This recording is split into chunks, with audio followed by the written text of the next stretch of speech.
Morning, everyone. Will the council meeting of December 19th, 2025, please come to order? It is now 9:03 a.m. Ms. Clerk, please proceed with roll call. Thank you. Chair, proceeding with roll call. Members participating from non-public locations should state who, if anyone, except minors, are present with them as part of roll call. Vice Chair Yukilei Sugimura. Good morning, everybody. Looking forward to a productive meeting and Mele Kalikimaka. Councilmember Tamara Paulton. Aloha kakayaka. Councilmember Gabe Johnson. Aloha, Chair, council members, community members. There's no testifiers here at the Lanai District Office, and I'm alone on my side of the office and ready to work. Thank you, Chair. Councilmember Kiani Rollins Fernandez. Aloha kakayaka, Chair. Aloha kakayaka kako. There are currently no testifiers at the Molokai District Office. Happy to be here in person. Councilmember Tom Cook. Aloha Friday all. Looking forward to today's meeting. There's currently no testifiers in the KE office, and let's all have a good meeting. Councilmember Nohelani U'uhajens. Aloha, Chair. Aloha, everyone. Merry Christmas and Happy Holidays. Councilmember Shane Sinensi. Aloha, Chair, and aloha la po'alima kako. And Council Chair Alice Lee. Good morning, everyone. Chair, a quorum is present to conduct the business of the council. All 8 members are present. For the record, I'm the county clerk, Moana Ludi, and seated next to me is the birthday girl, Rochelle Thompson, who's the deputy clerk. Also present from our office are legislative division staff, Joyce Murashige, Lauren Saldana, Del Yoshida, and Arthur Suyama. Assisting the council with maintaining order and decorum is Council Ambassador Ryan Martins, and joining the meeting from the Office of Council Services is Director David Rotz and Legislative Attorney Peter Hanano. From the Department of the Corporation Council is First Deputy Mimi Desjardins. What's that, Member Rollins Fernandez? I was just asking when we're going to sing happy birthday. Yes. I didn't hear you. At the beginning or the end of the meeting? Of what? Oh, let's sing happy We're going to birthday. sing happy birthday. How about at the end of the meeting? To embarrass the birthday person. Yeah, how about at the end of the meeting, so we Okay, leave sounds on a good. happy note? We're not always happy. Okay.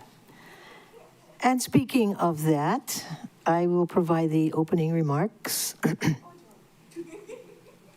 Yeah, and lucky for you, it's like 2 sentences. Yeah? Okay, I am happy to provide opening remarks this morning inspired by our colleague, Council Member Tasha Kama. We have a brand new year ahead of us. Let's do our best to welcome 2026 with a high sense of purpose and an unwavering determination to achieve our goals for our community, for our county, in a manner that embraces civility, courtesy, professionalism, prudence, and inclusiveness. We can do this.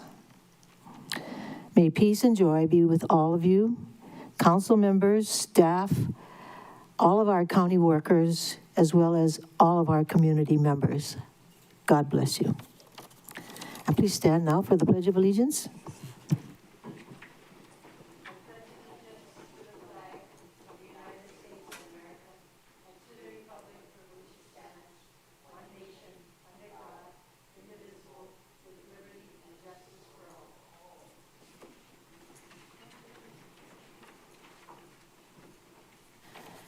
Before we proceed with today's agenda, may I please request that everyone keep their microphones and muted and unless it's your turn to speak. As a reminder, testimony must pertain to items on the meeting agenda. When testifying, please direct your remarks to the council and not to any individual council member or member of the public. Each testifier will be allowed to speak for up to 3 minutes on each item. For individuals wishing to testify on Teams, please click the raise your hand button to be added to the log. If you are calling in, please follow the phone prompts to be added to the log. If you wish to testify anonymously, please sign in as anonymous, and you will be given a testifier number. Decorum shall be maintained at all times. Any person who behaves in a manner that disrupts, disturbs, or impedes the orderly conduct of any council meeting can, at the discretion of the presiding officer or a majority of present council members, be ejected or banned from council meetings, or if participating remotely, muted or dropped from the meeting. Examples of disruptive behavior include, but are not limited to, heckling, shouting, use of profanity, threatening or slanderous remarks made to any member of the council, staff, or general public. All meeting attendees, whether online or in person, are expected to wear clothing which should not display profanity, obscenity, or any message that could be considered discriminatory, harassing, or inappropriate for these proceedings. And now, Ms. Clerk, please proceed. Thank you, Chair. At this time, we are taking, oral testimony only on our ceremonial resolution. Our first testifier is the Reverend Gensho Hara and Maya Hara, to be followed by Mikey Burke.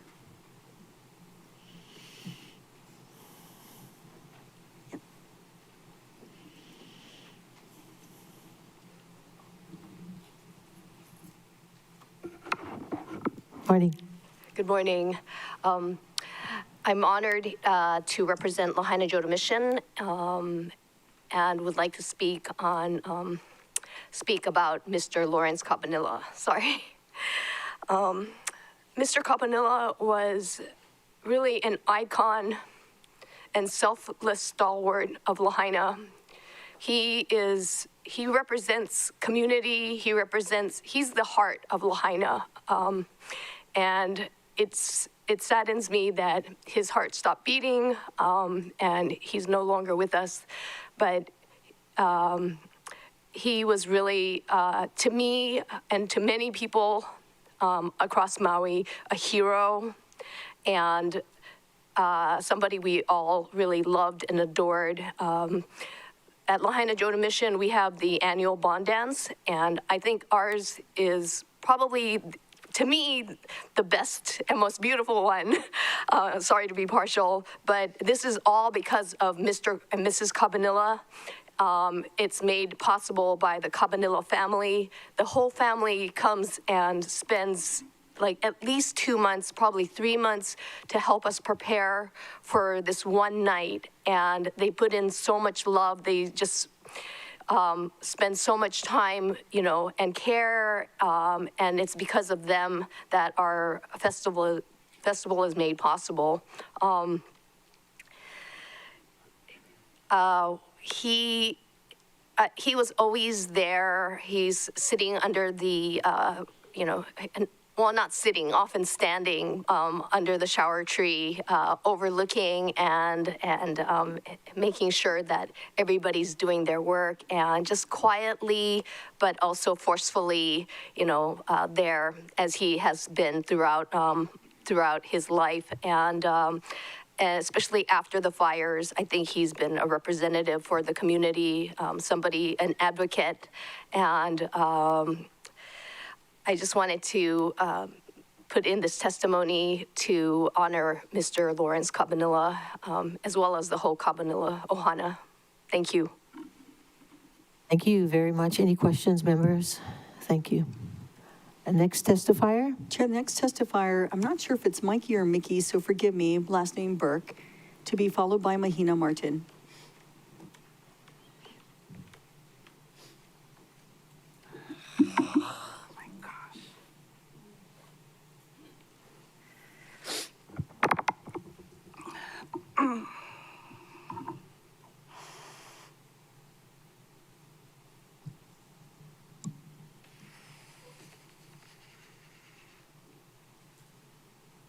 I wrote it down so I wouldn't get emotional. Take your time.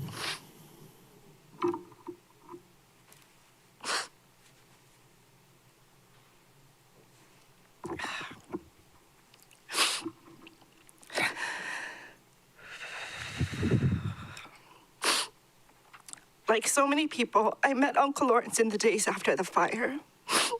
And yet, in so many ways, I had known him my whole life. Growing up in Lahaina, the Cabanilla name was part of the landscape of home. Cabanilla Shell wasn't just a gas station. It was a landmark, a rhythm of daily life. As a young girl, I remember getting genuinely excited when my mom pulled into the full-service pumps because it meant I could sit there and watch all the handsome young men who worked for Uncle Lawrence come out and pump our gas. It was such a small thing, but it's one of those memories that anchors you to a place, to a time when Lahaina felt whole and familiar. But it wasn't until after the fire that I met Uncle Lawrence personally. And once I did, my survival became tethered to his presence.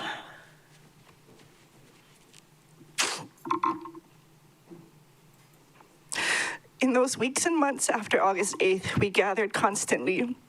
Weekly meetings, sometimes multiple meetings a week, different rooms, different huis, different purposes, but somehow the same people kept finding each other again. And in every one of those spaces, there was an unspoken truth. The conversation wasn't complete until Uncle Lawrence spoke. He was the elder in the room, the one everyone paused for, the one whose mana'o carried weight, not because it demanded attention, but because it deserved it. You could feel it, the collective breath being held until he offered his wisdom. And when he did, it grounded us. It slowed the chaos. It reminded us of who we were and who we still needed to be. I will cherish every hug and every smile Uncle Lawrence gave me. I sought them out whenever we gathered because my nervous system needed it. His presence regulated the room. His warmth reminded me that even in unmeasurable chaos, gentleness still exists. But my most treasured memory, the one I will carry forever, came on a day with no agenda. I was at the VFW hall when I saw him on his lot with Auntie Becky. I walked down, and what followed was an hour of one-on-one time that felt like a gift from the universe. No meetings to rush to, no presentations to sit through, no one waiting on us, just time. Time with a man standing on his land, gazing at his almost rebuilt home. That day, my battery was running low in a way I didn't have words for. And Uncle Lawrence, without knowing how deeply I needed it, shared something that has stayed with me ever since. He told me that the world is always saying we need to be strong like an oak tree, solid, unmoving, unyielding. But he said that wasn't quite right. He told me instead to be strong like bamboo, because bamboo bends under the most impossible pressure, but it does not break. He said we had to be flexible like that. The rigidity wasn't what would move our community forward. The being able to bend, to adapt, to stay rooted without snapping, that was the strength Lahaina needed now. So be like bamboo. That lesson wasn't just advice, it was embodiment. Uncle Lawrence lived it through loss, through rebuilding, through showing up again and again with humility, wisdom, and aloha. I am forever grateful for the time I spent in his presence, grateful for the way he held space, for the way he loved Lahaina, and for the way he reminded so many of us, especially through his prayers, how to keep going. Lahaina is better because of Uncle Lawrence Cabanilla, and I am too. E moi me ka maluhia. Mahalo. Thank you. Ms. Burke, for the record, could you pronounce your first name? Mikey, not Mickey, like the mouse. Mikey. Okay. Questions? No questions. Thank you very much. Here, the next testifier is Mahina Martin, to be followed by John Smith.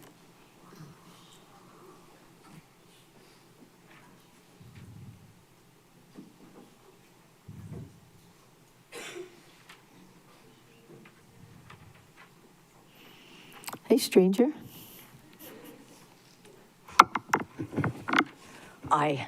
Hard to follow, Mikey.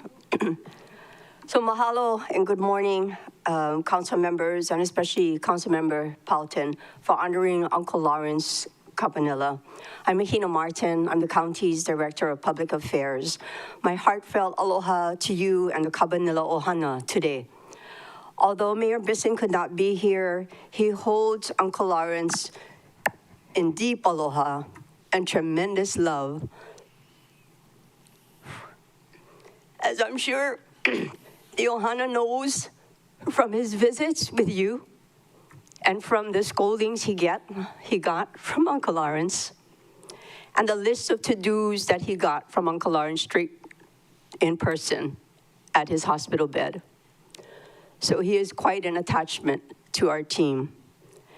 You know, there are moments in the chapters of our life when you come across someone who makes quite an impression. As our county team held community gatherings and meetings in the Lahaina Civic Center gym, in the social hall, at the Gateway Recovery Office, at the Lahaina Luna cafeteria, and now at the intermediate school campus, Uncle Lawrence became a familiar and consistent attendee. He asked questions, wondered out loud on a microphone what solutions were possible, whether you're a federal, state, local government, community, fellow Lahaina survivor. He helped set the tone of respect for everyone to learn from. I reflect back on the conversations we had whenever we'd have a chance to see each other, and I can see what a blessing it was to have had those moments of guidance and genuine aloha with Uncle Lawrence. The Council's resolution shares a wonderful story of his full and accomplished life, and I feel so fortunate to have come to know him as well. He offered comfort when it was needed and reminded me and others that the love we hold for our communities, our people, and our families means that we come together in gentle compassion and that the hard work must be done despite the differences, and that together we can always work to find what's good and positive too.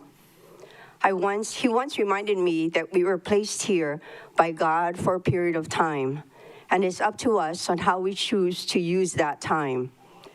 To his ohana, I want you to know that he brought out the best in many, myself included, and he is cherished 100-fold. He is an example of the simpleness of gratitude, hard work, values used that you were brought up with, and to keep the faith that he so lived by, demonstrated to us, and held us accountable each time. And if you ever watched our dozens and dozens of Lahaina community meetings, you'll know he opened it with pule, with very long conversations with God. And he reminded us of how simple that life could be. Our community is made so much and profoundly better by all that he has done and the examples that he has set. Mahalo anui. Thank you. Members, questions? If not, thank you very much. Chair, the next testifier and currently last to sign up is John Smith.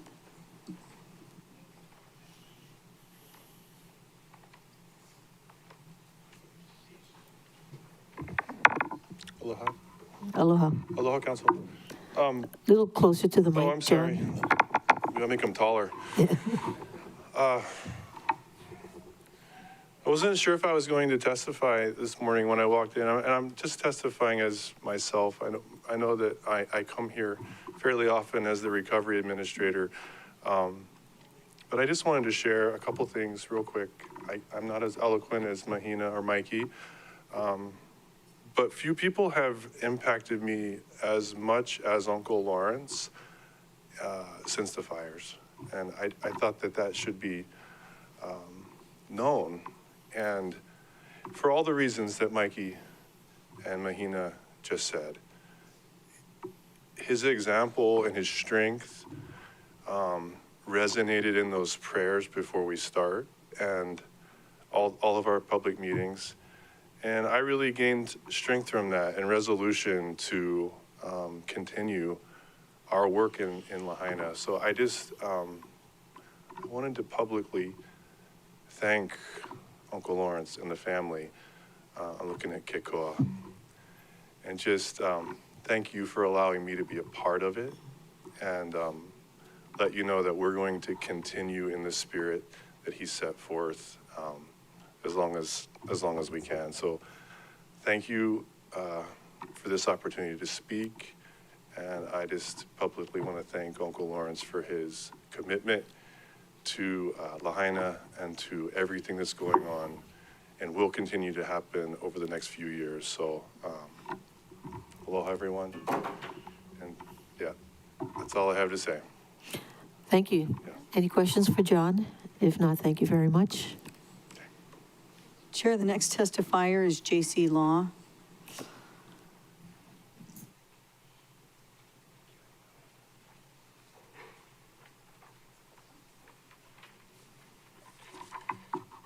My condolences for the family. Aloha kako. Florencio Lawrence Cabanilla. He's with Lily Okalani now. Do we have another testifier? Chair, that was the last testifier that has signed up to testify. So at this time, this is last call. If anyone in chambers would like to testify, you can come on up to the podium. If you're online, you can raise your hand in Teams. Again, this is last call. And the countdown is 3, 2, 1. Chair, there is no one indicating a desire to testify. Members, are there any objections to closing public testimony and accepting written testimony for the record? So ordered. Okay. Ms. Clerk? Chair, before you is Resolution 25-227, extending condolences to the family of the late Florencio Lawrence Cabanilla. Member Paulton? I move to adopt Resolution 25-227. Second. Moved by Member Paulton, seconded by Vice Chair Sugimura to adopt Resolution 25-227. Discussion, Member Paulton. Thank you, Chair. I would like to request Christian Balagso read the reso in its entirety. Any objections, members? Okay, so ordered.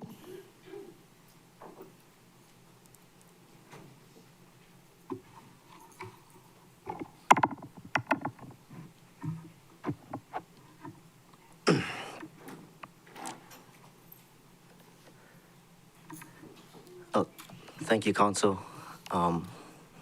for honoring him. Resolution number 25-227, extending condolences to the family of the late Florencio Lawrence Cabanilla. Whereas Florencio Lawrence Cabanilla was known throughout West Maui for his kindness, humility, dedication to his ohana and community, passed away on November 6, 2025, at the age of 81.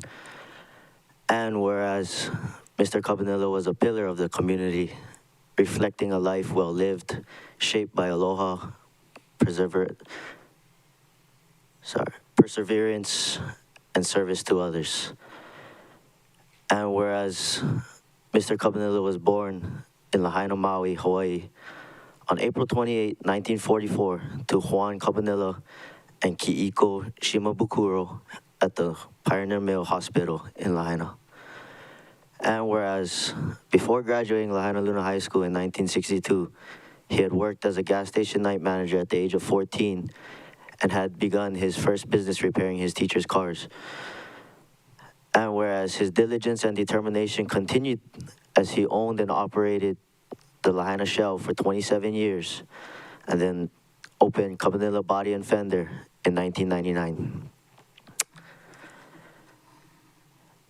And whereas Mr. Cabanilla was a successful farmer, establishing a pig farm in Oluwalu in 1995, which operates today as LB Farm LLC.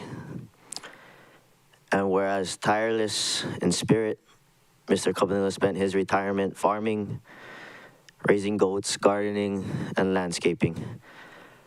And whereas Mr. Cabanilla is remembered as a teacher in every sense of the word, passing down knowledge to the next generation through farming, mechanics, problem solving, or simply sharing life lessons with the patient's humor and clarity.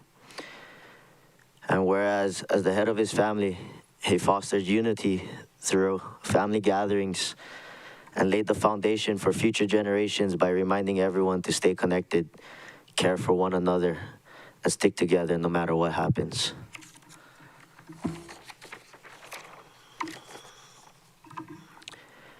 And whereas Mr. Cabanilla was unafraid to speak his mind, and when he did, others listened because his words carried experience, wisdom, truth, and aloha.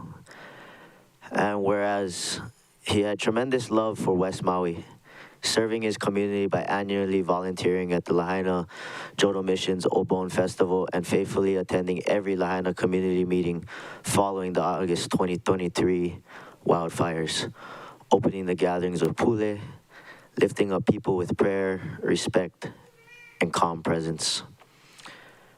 And whereas Mr. Kabanila's legacy of aloha and service to his community live on through his 5 daughters, 14 grandchildren, 38 great-grandchildren, and 8 great-great-grandchildren.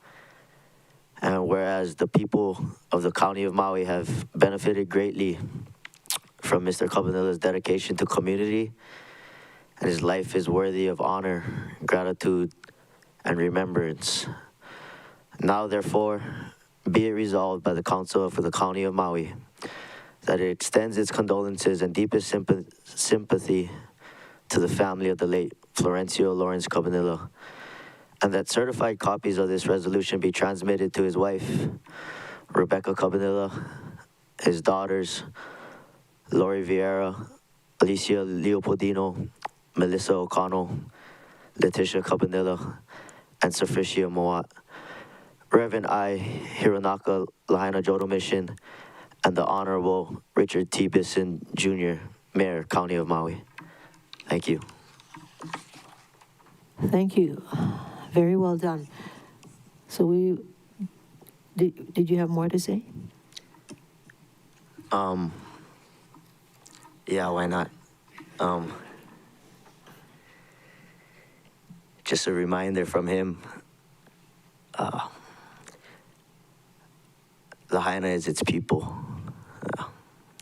The people make Lahaina. It doesn't matter how it's rebuilt, but if we stick together, it'll be the same again, right?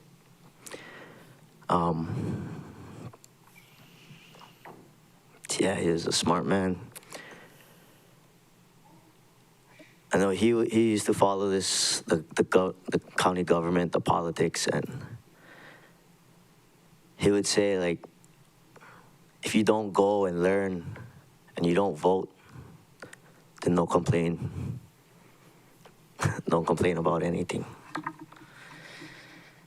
I could go on, but let's just end it there. Thank you. Thank you. Thank you very much. Members, further discussion, Member Paulton.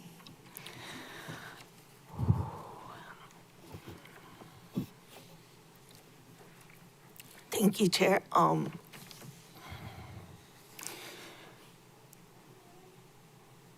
To me, Uncle Lawrence, in every sense of the word, was a kikioka aina. He really set the tone for our entire community in the aftermath of the fire. And I'm not sure that his entire family knew how important it was to our community when he showed up, when he opened the meetings with Pule. And I really wanted to, extend my gratitude to them for bringing him to the meetings, for sharing him with our community, and just for each and every one of them being the legacy that he leaves behind. It's a great whole in our community, but with his children, his grandchildren, great-grandchildren, great-great-grandchildren, it helps us to carry on the work. I was privileged to be able to go and see him at the hospital a few days before he passed. Me, Auntie Makalapua, Kaliko, and he was holding us all accountable. He said, make sure you do the right thing for Lahaina, do what's right. And up until the very end, he was sharing his love for the Lord.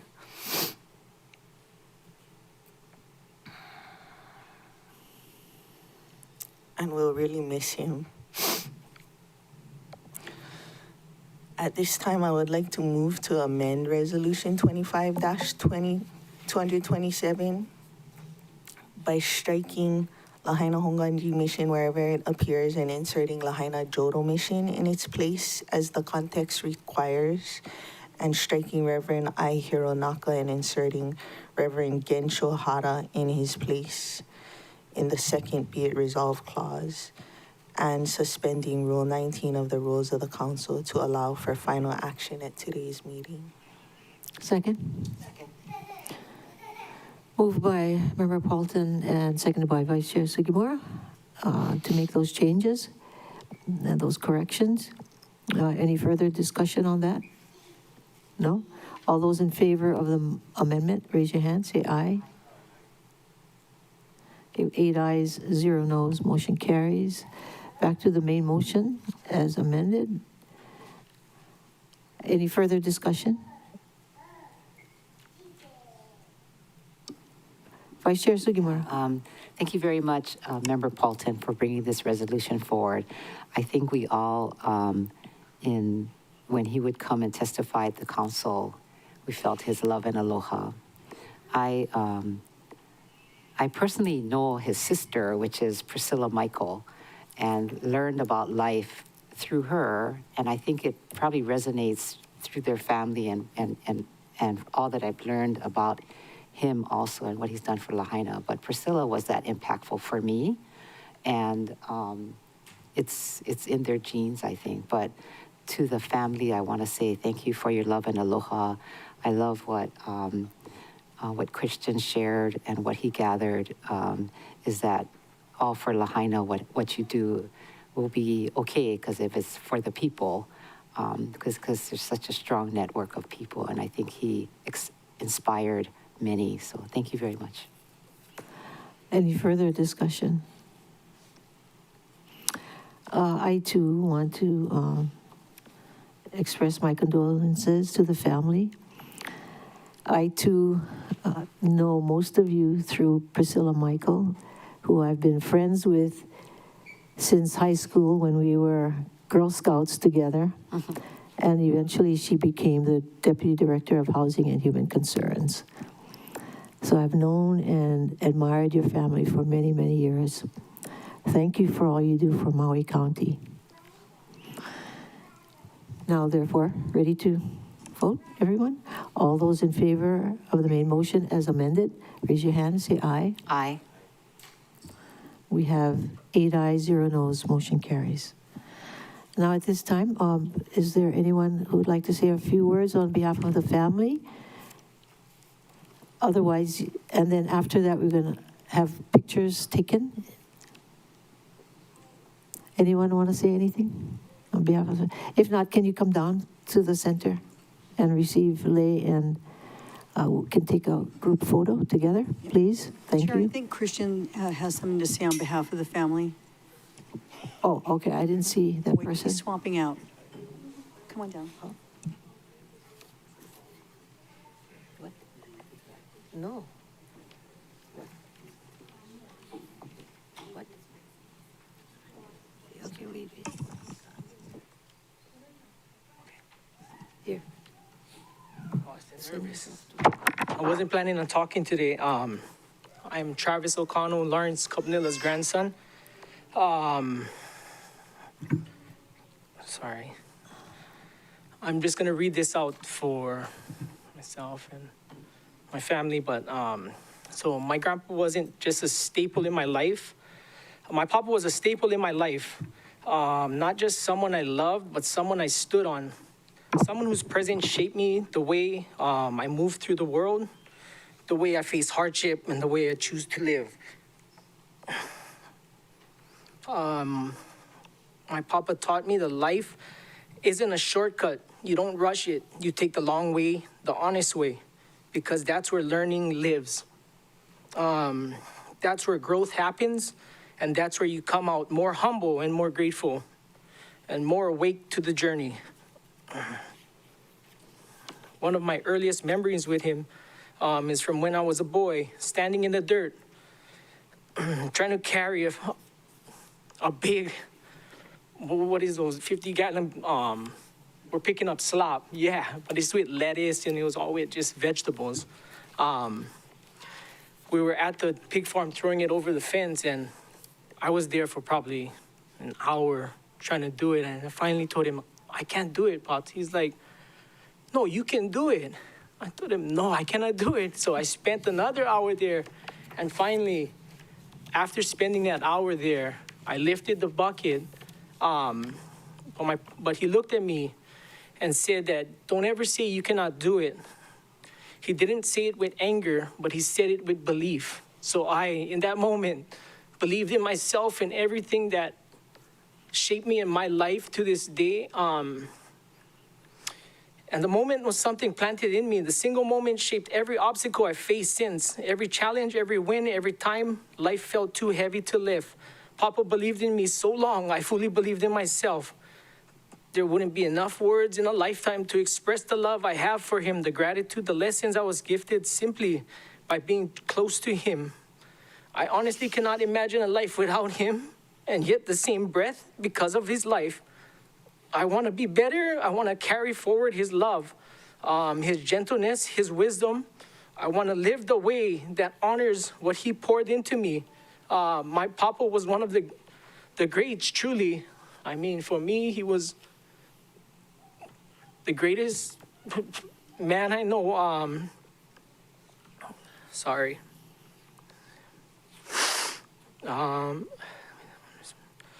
And he was one of the greats, and I'm so deeply blessed for the many lessons he gave me and shared. In his 81 years, he lived deeply, he lived big, and he lived with his heart.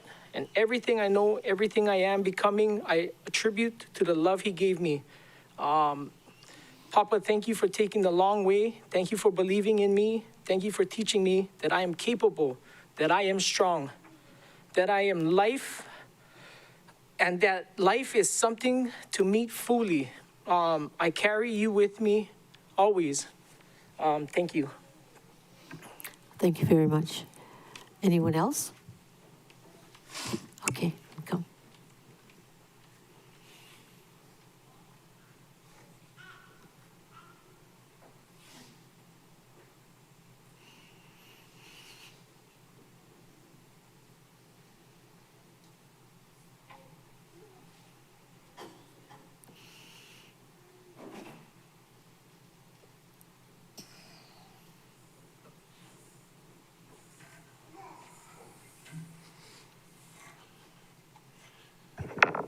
Hello, my name is Keiko Maui. I'm the son-in-law to Lawrence Cabanilla.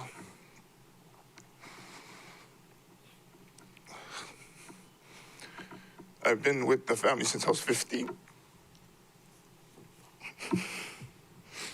So he's definitely like a father to me. But I came up here just to say thank you very much, Chair, Vice Chair, and the rest of the council. It really means a lot for all the testimony that was said. I have ties to a lot of the people. I was a boarder. I was a freshman when he was a senior, but I wasn't there yet. I grew up in Paia with her dad from Molokai and now in Lahaina. So I have a lot of ties, and it means a lot.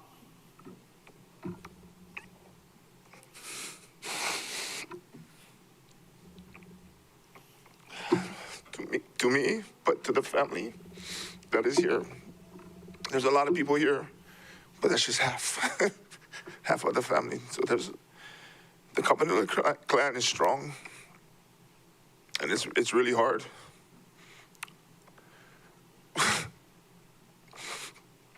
I lost my own father 20 years ago. And he shouldn't have to go through this twice, but I love that man, and he loved everybody. And he is a true meaning of kupuna, because he did everything right, and he taught people how to do things right, and he listened to both sides and made sure that he understood the conversation and understood the conflict and never chose sides. He just wanted to make sure that everyone was respectful to everyone else. No matter what the outcome was, we should be able to get through things in a peaceful manner and not be at each other's throats, because we are one community and we are one county and one family. And if we can live our lives like that, then we can move forward no matter what the problem is. And so I just basically came up to say thank you very much for everybody and everything that has been said. Aloha. Thank you for sharing. Thank you. Anyone else? Please raise your hand. If not, if you could come down and receive Lei and take a picture with us, please. Thank you, family.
My high school classmate. Yeah, I know.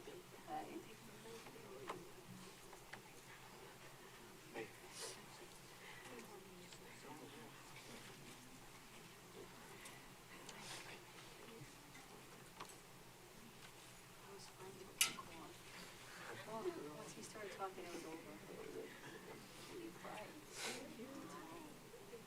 Are you the new one? Oh, this is great. Oh my goodness. Oh,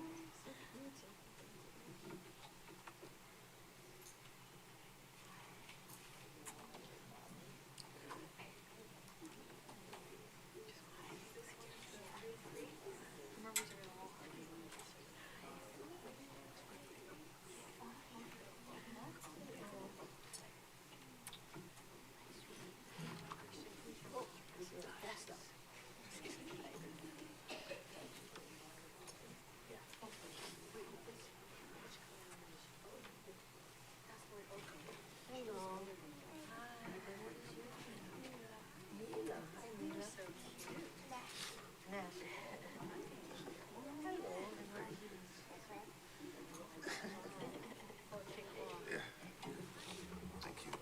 I was fine until you. I was too good. Thank you. Good job. No, I was like, I was good, and then. Oh, sorry. Oh, it is.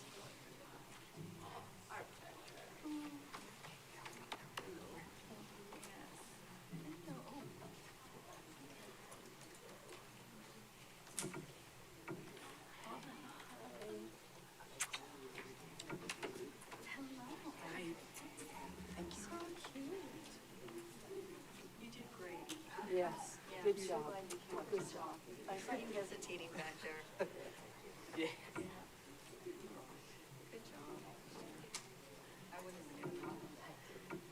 So Mikey Burke is a family or friend? No, she's behind the person. Oh, behind the person. We can add in the rest after. Is John Smith still in?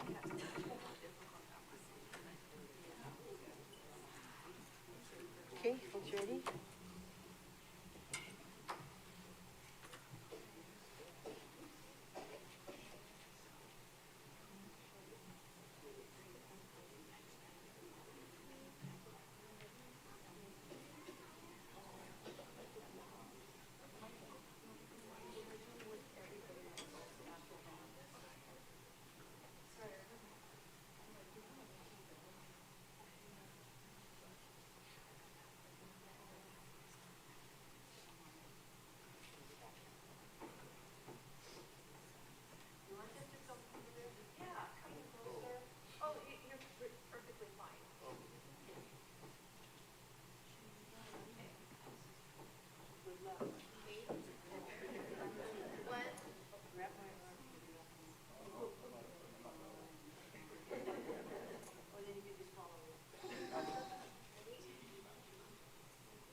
Members, this meeting is in recess for 10 minutes.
Will the council meeting of December 19th, 2025, please reconvene? It is now 10:03.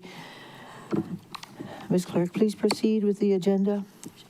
Chair, at this time, we will be accepting testimony on any of the items listed on today's agenda. The first person to testify is Lauren Akitaki, testifying on Bill 193, 2025, to be followed by Owen Gray.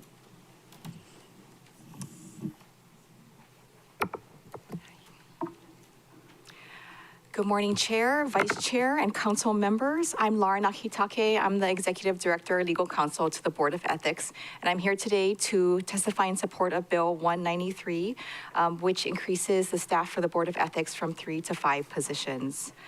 Our office is just 4.5 months old, and in that short time, we focused on building a solid foundation, hiring staff, creating secure systems, expanding access to ethics guidance, revising our rules, and collaborating with the state and Honolulu Ethics Commissions to implement best practices.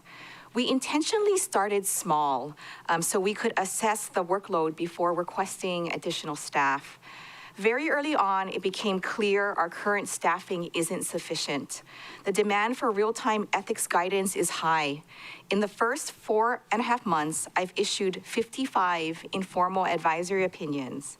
We also spend significant time preparing for monthly board meetings, reviewing and investigating complaints, and responding to UEPA requests. Additional staff would let us move cases forward more efficiently, develop written and video training materials, and conduct in-person trainings.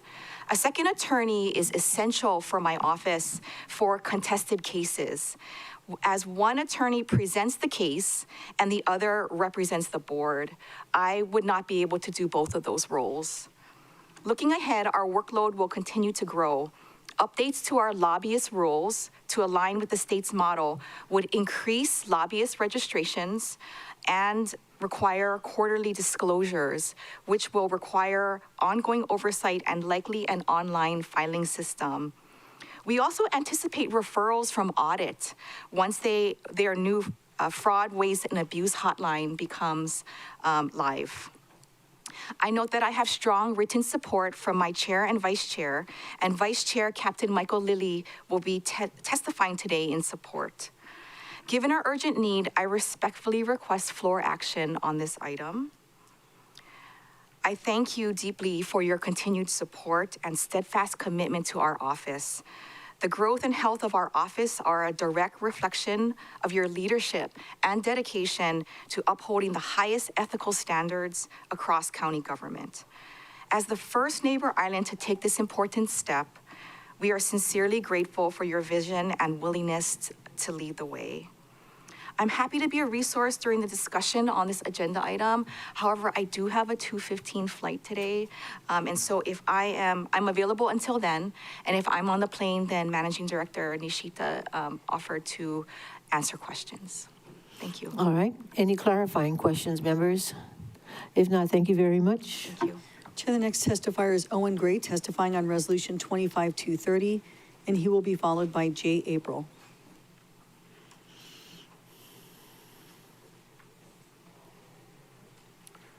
Good morning, Chair and Vice Chair and all members of the council. My name is Owen Gray. I'm here this morning. I'm respectfully asking all council members to vote today in favor of Resolution 25-230. And I thank the TIG for all the hard work they've done over these past several months. And I believe the council should move forward as quickly as possible to fully adopt the TIG recommendations, not only those contained in 25-230, but also including the properties that were listed in Exhibit B as part of H3 and H4. And I believe that adopting the TIG recommendations is in the best interest of all members of the community of Maui. And so mahalo, thank you for your time. Thank you. Questions, members? Clarifying questions? No, thank you. Chair, the next testifier is Jay April, testifying on Resolution 25-232. And he'll be followed by Honest Lyons. Good morning, everyone, and happy holidays. Nobody's mentioned that yet today. I can't believe we have Christmas in just a couple of days. It's freaking me out. You know, it's just freaking me out. I mean, Turkey, the whole thing. I want to thank the council very much for responding to the email that I sent out a week or so ago regarding Akaku. As you know, Akaku is our community access station, and I think many people have forgotten why we exist.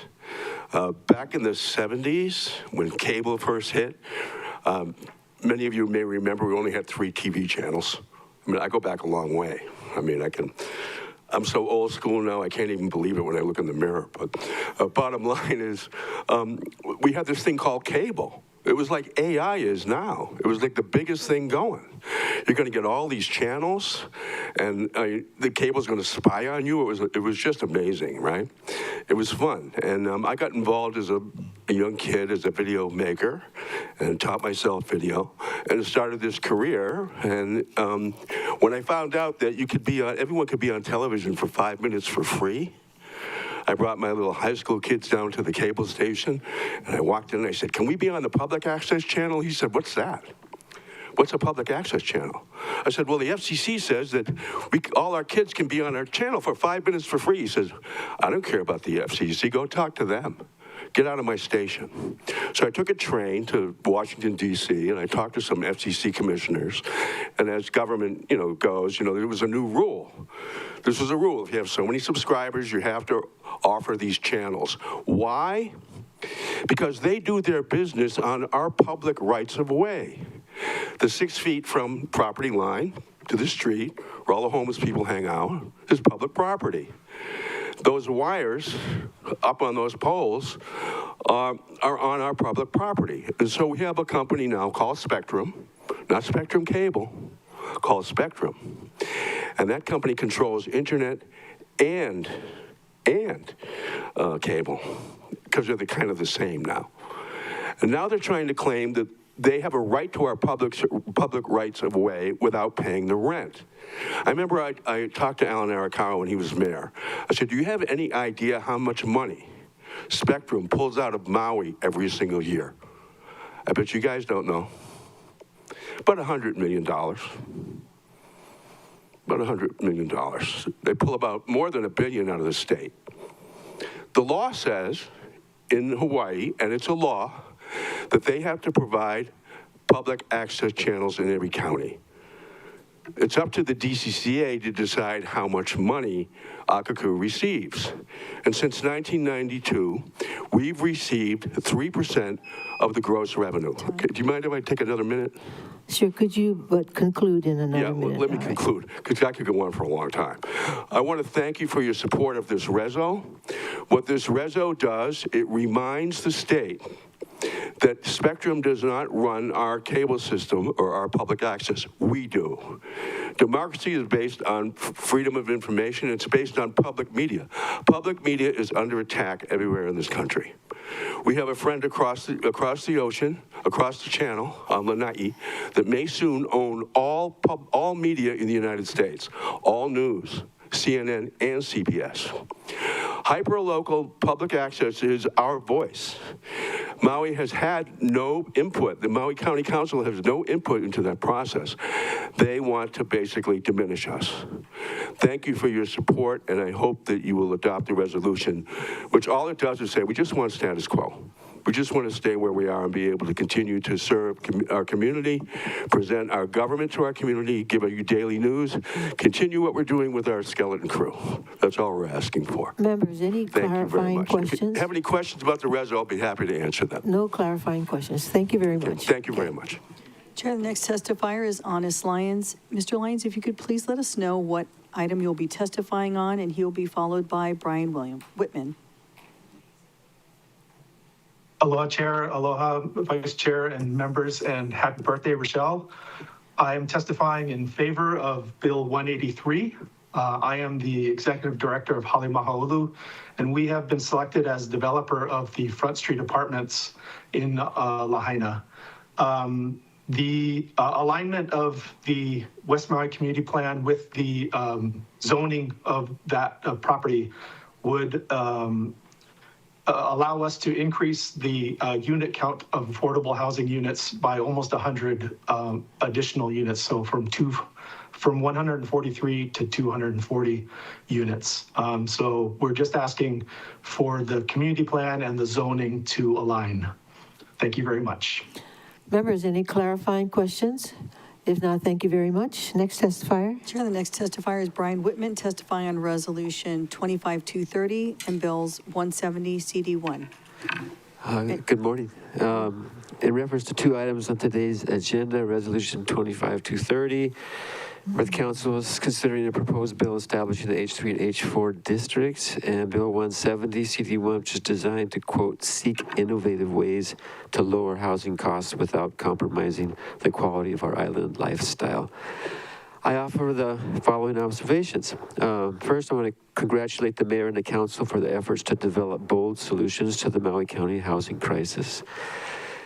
Number two, after the tremendous community involvement in passing Bill 9, the process of implementing and the proposed H3 and H4 zoning and applying the TIG recommendations will be met with much public scrutiny. To avoid community disappointments surrounding the procedural delay that will accompany the gradual implementation of Bill 9, it will be advantageous for the county to immediately propose additional bold housing solutions that have a more immediate effect.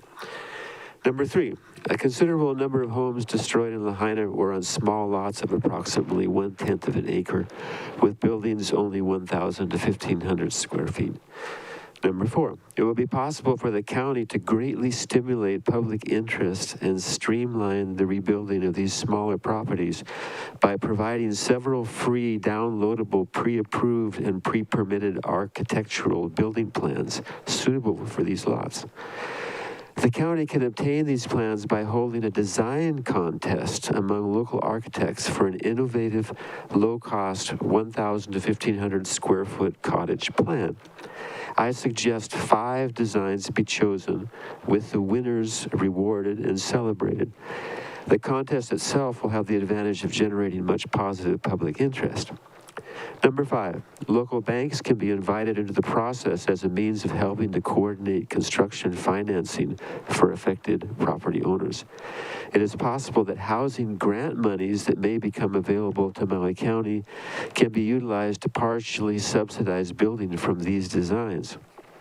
Number 6, the very same winning pre-approved and pre-permitted designs can be offered to the general public to build additional long-term housing on their properties, particularly in rural and agricultural zones. It may be worth considering allowing a third farm dwelling in ag zone land.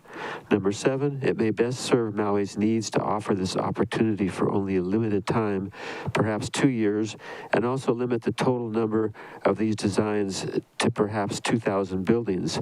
This policy would create a race to qualify and will stimulate a very visible and exciting island-wide, county-led solution to our housing crisis.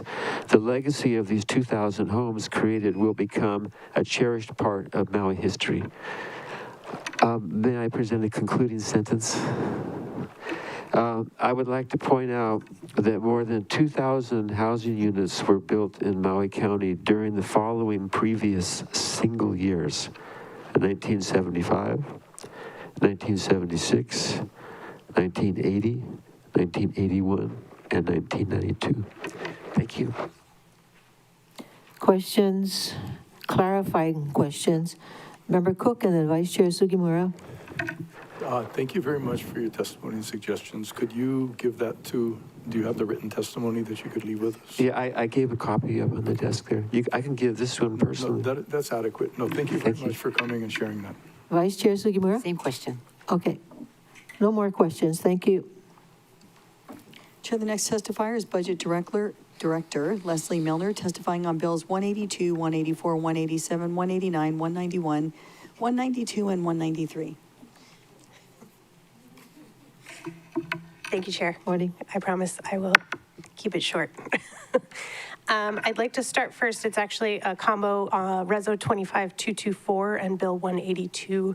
These are both for the Department of OEV Resources. They've received a private donation in the amount of $250, so we're asking for acceptance of that, as well as amending Appendix A Part 1 for the Department of OEV Resources to add a line item for private donations. We've done $1,000 for that line item in the hopes that we will receive more private donations for the Department of OEV Resources. Do you want me to do them all, or do you want me to? Do you have a question, Member Paulton? I guess my question was, isn't there like a threshold of like 750 something? Thank you, Chair. Thank you, Councilmember Paulton. The $750 threshold only applies to donations of goods or services. Any cash donations have to be approved by the County Council. And if that's something we'd like to talk about amending, I'm happy to do so. Yeah, because what if I give you $5? I got to come talk to you. Okay, got it. Any more clarifying questions? If not, you can continue. Thank you, Chair.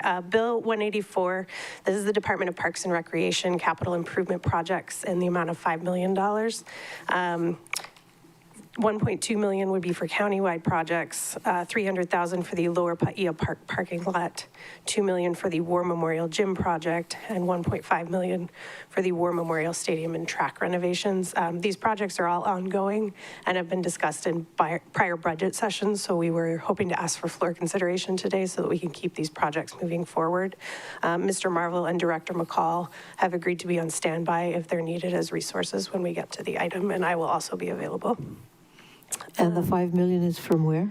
Carryover savings in the general fund. Okay. Okay, anything else? Can go on to the next one. Bill 187. This is updating conditional language under the Department of Finance countywide costs for the Hawaii Firefighters Association.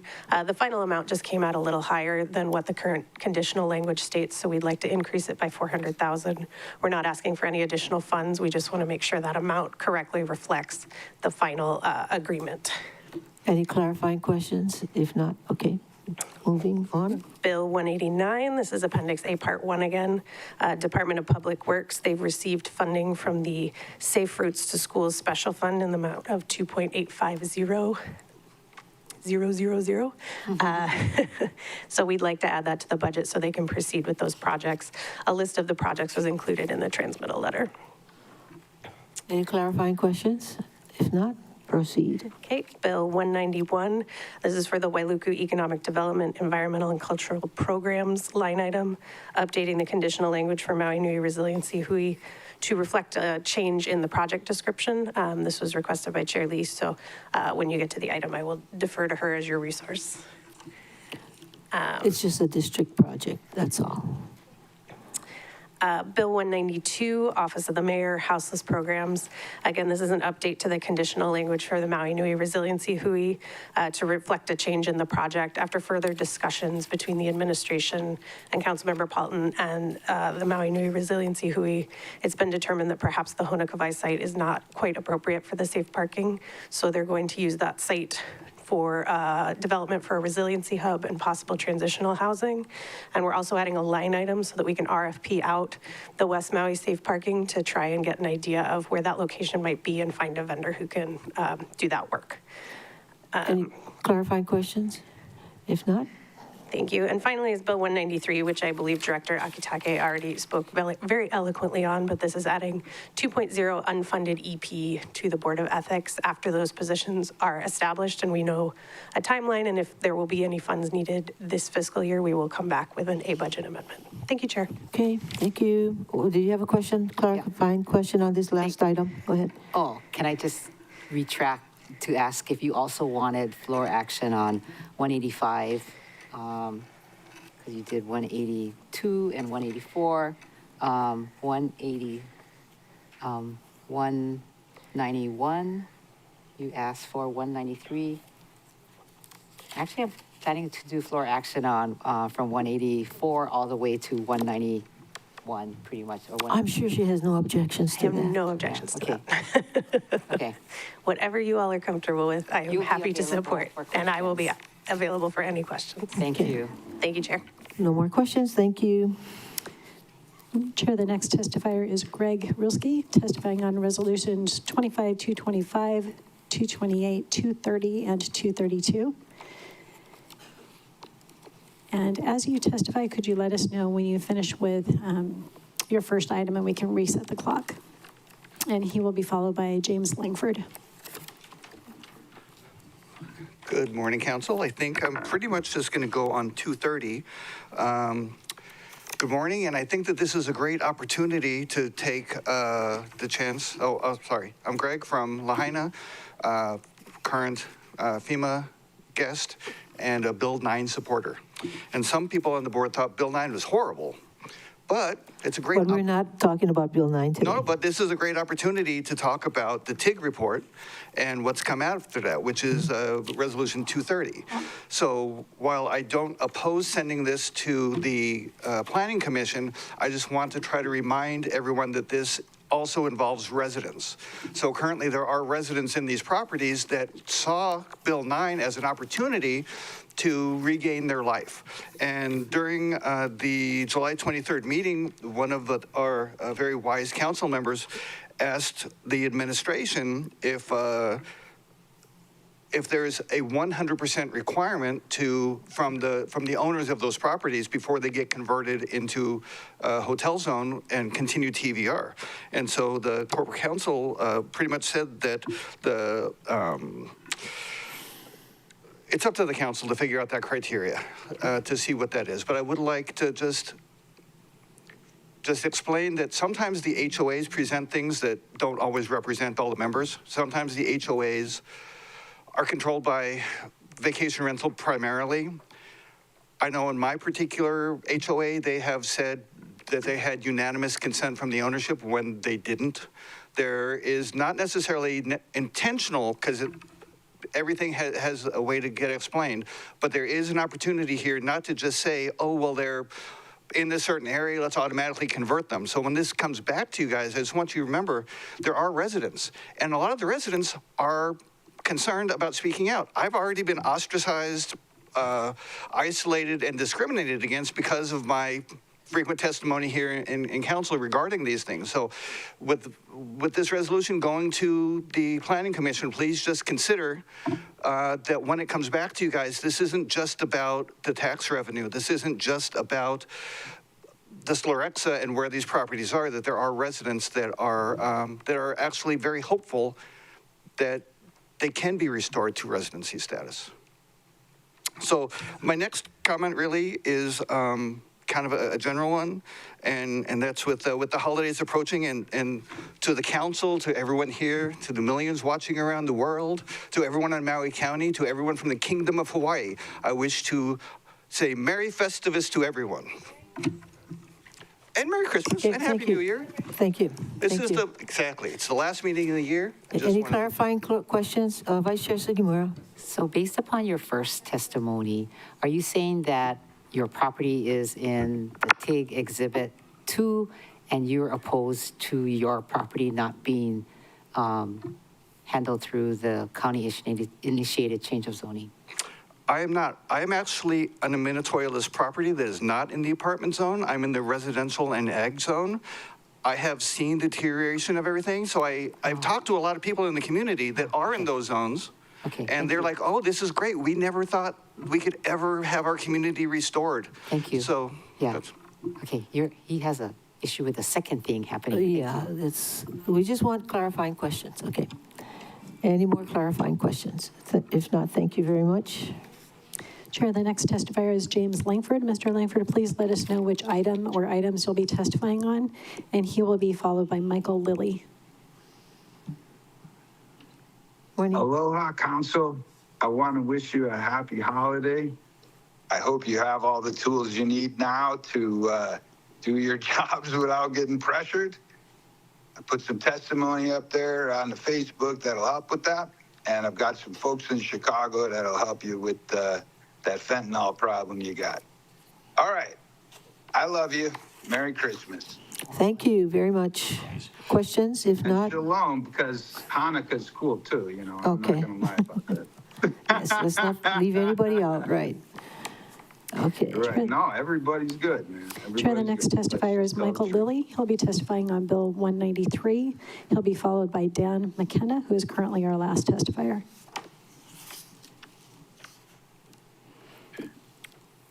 I think I've lost the audio.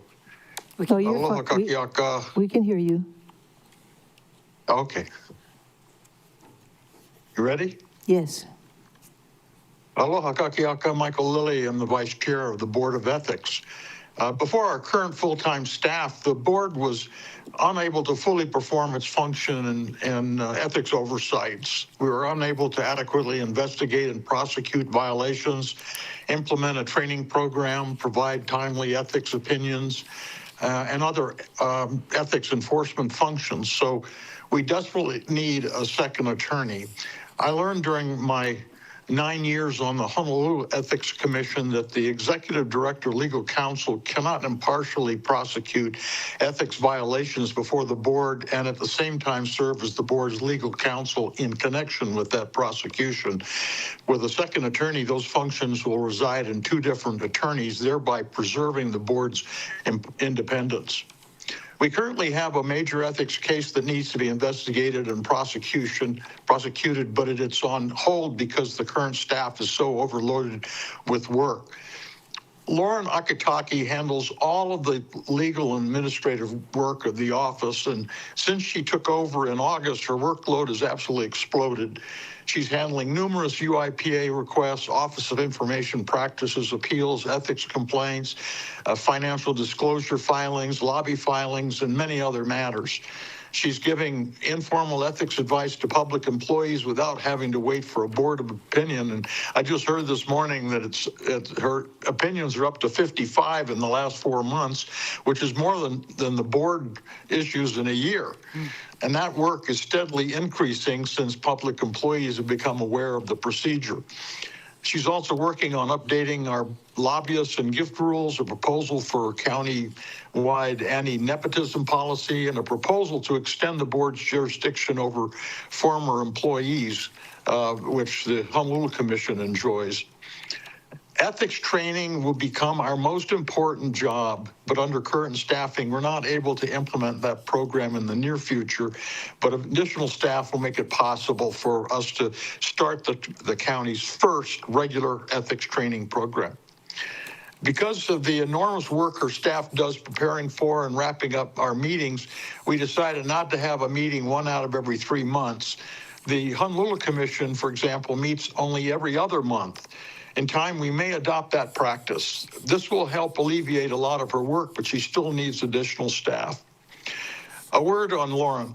I was on the search committee that nominated her. She's a highly principled attorney with a high reputation for honesty and integrity.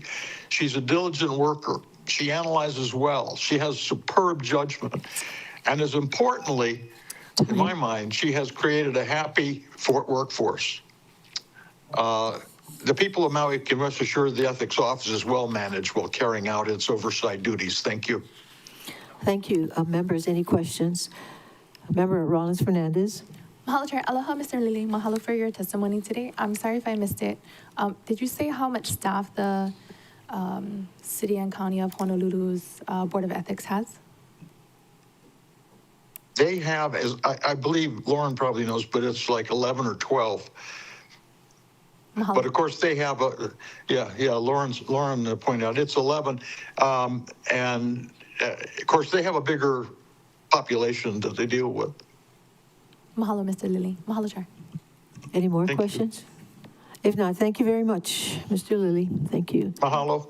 Mahalo. The next testifier is Dan McKenna, testifying on Resolution 25-230, to be followed by Caitlin Miller.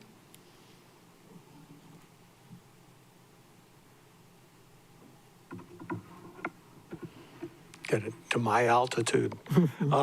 Good morning, Chair Lee, Vice Chair Sigamura, and council members. I'm Dan McKenna. I want to thank all the council members and members of the temporary investigative group for devoting their time and talent to develop the TIG report.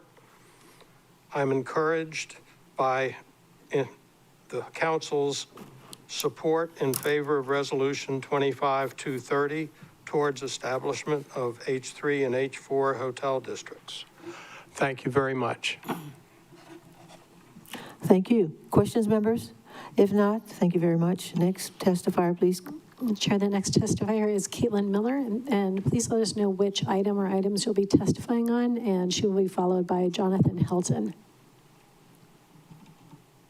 Aloha, Chair and Council members. My name is Caitlin Miller. I'm testifying on behalf of Maui Vacation Rental Association, and I am testifying on Resolution 25-230, which refers to the proposed H3 and H4 hotel district zoning ordinance to be referred to the Planning Commissions for review. So I'd want to begin by acknowledging that this proposal originates from the Bill 9 Temporary Investigative Group, and that the intent of H3 and H4 zoning is to create a more orderly and transparent framework for certain properties that have historically operated as visitor accommodations within apartment districts. Importantly, this resolution does not enact H3 or H4 zoning today. It simply initiates the required Planning Commission review process under the county charter, allowing for technical analysis, public input, and refinement before final decisions are made. As written, the proposed ordinance would reserve H3 and H4 districts specifically for properties that were previously in A1 and A2 zoning and where transient vacation rentals were legally permitted prior to the passing and phase out of Bill 9. This distinction matters because it ties eligibility to historical land use realities rather than creating a new expansion of visitor accommodations. That said, we believe careful review is critical, particularly around implementation details, mapping, development standards, and how this zoning would interact with existing housing, rebuilding, and workforce priorities. For that reason, we support the referral of the proposal to the Planning Commissions so those questions can be examined in a public, transparent, and technically grounded way. We'd also like to emphasize that this conversation should remain connected to the broader context the Council is navigating, including housing availability and economic stability. Any zoning changes must be evaluated holistically to avoid unintended consequences. So in closing, we would just like to thank everyone who worked on the TIG, Council Member Sinency, Paulton, Hodgins, and Cook for doing the work during Bill 9. And we also appreciate this coming forward so quickly after the passing on Monday. So thank you for all of your work. We look forward to continuing this conversation at Maui Planning Commission and talking with you all further about the H3, H4 creation of zoning. Thank you so much. Thank you. Questions, clarifying questions? If not, thank you very much. Next testifier. Chair, the next testifier is Jonathan Helton. And Mr. Helton, please also let us know what item you're testifying on, and he will be followed by Kai Nishiki. Good morning, Chair and Council members. Hope you guys can hear me. For the record, my name is Jonathan Helton. I am a lobbyist and I represent the Grass Street Institute of Hawaii. I'm going to be testifying today on Bill 183. This bill would change the height limit rules for construction in the Lahaina National Historic Landmark District. So Grass Street Institute supports this bill. We believe that the adjustment from the current 30-foot height limit to the 35-foot height limit that is proposed under the bill will help facilitate the rebuilding of a lot of structures in Lahaina. I did want to point out that in the written testimony that I shared with everyone, I'm requesting an amendment to the bill that would allow all structures that were higher than 35 feet, or taller than 35 feet, to be rebuilt to their previously approved heights. Right now, the bill limits this only to public or quasi-public use structures. So this would apply to a lot of the Maui County government buildings or a lot of the historic buildings in Lahaina that were taller than 35 feet before the fire, and the bill would allow them to be rebuilt. However, as I point out in the testimony, there are certain buildings in Lahaina, such as the Wharf Cinema Center, that were taller than 35 feet, and the current draft of the bill wouldn't allow them to be rebuilt to their pre-fire height. Now, the Planning Commission did a lot of great work in their memos and their research on this bill, and they noted that there is not a complete list of how tall each and every building in Lahaina was. So it's really right now, it's unclear how many buildings were taller than 35 feet before the fire, and that would not fall under this bill as being allowed to rebuild to that height. So I have the text of that amendment in the written testimony that I shared with you all. In case there's any questions about that, I'm happy to answer them, and appreciate your time. Thank you. Questions, members? If not, thank you very much. Next testifier, please. Chair, the next testifier is Kai Nishiki. And Ms. Nishiki, please let us know which item you're testifying on, and she'll be followed by McKinley Eads. Aloha, Chair and council members. Testifying on Reso 25-230. I am asking the council to consider referring this to the council, to a council committee.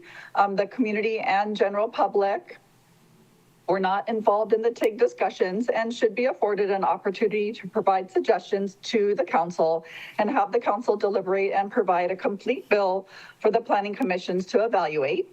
The commissions should be presented with a well thought out and comprehensive proposal.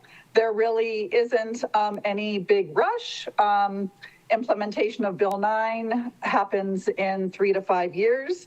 And it would be wise to not waste our planning commission's valuable time. You know, their agendas are fully stacked, just like yours.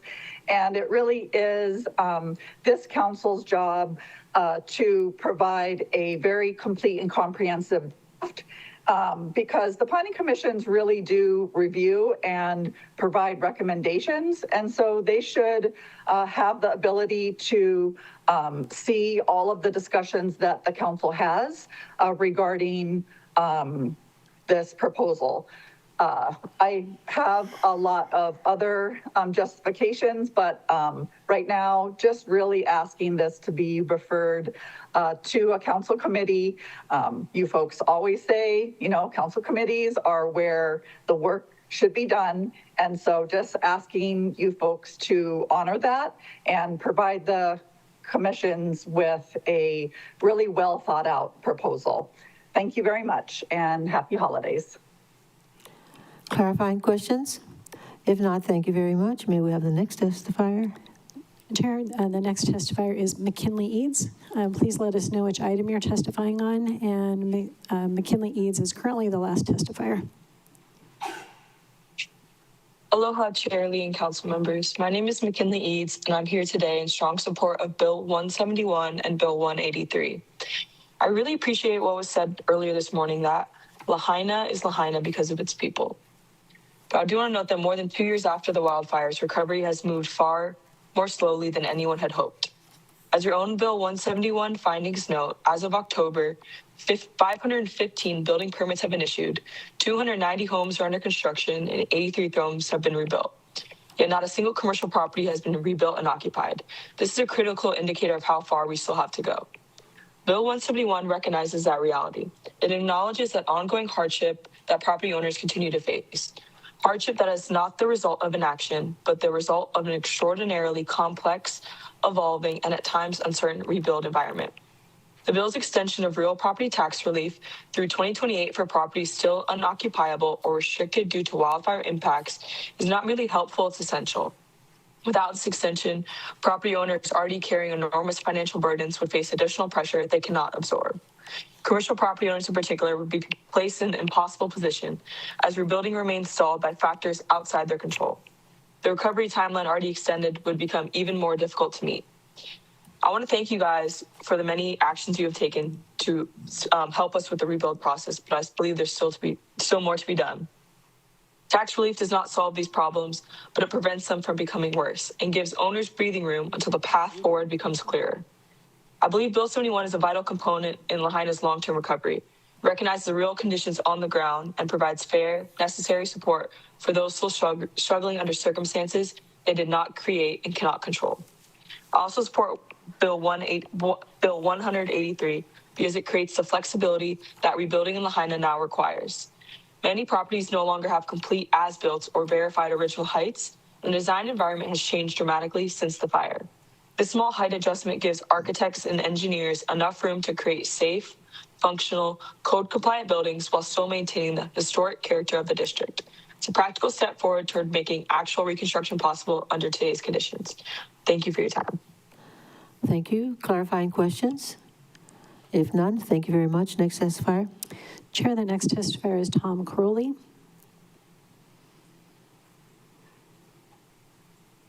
Aloha Council, Tom Crowley. First, I'd like to pass on my condolences to the beautiful Kabanila Ohana on the passing of their patriarch, clearly a man who we all can strive to emulate, and an example that provides a path for us all to follow. Second, I wish the County Council and all my County Ohana a Merry Christmas and a blessed holiday season. We all share a part in making Maui a better place, and we don't always agree on how to do that. But I want to thank each council member for your efforts to serve the people of Maui. And I particularly want to thank today Councilmember Cook for bringing forward Resolution 25-230 to send to the Planning Commissions a bill to establish H3 and H4 zoning.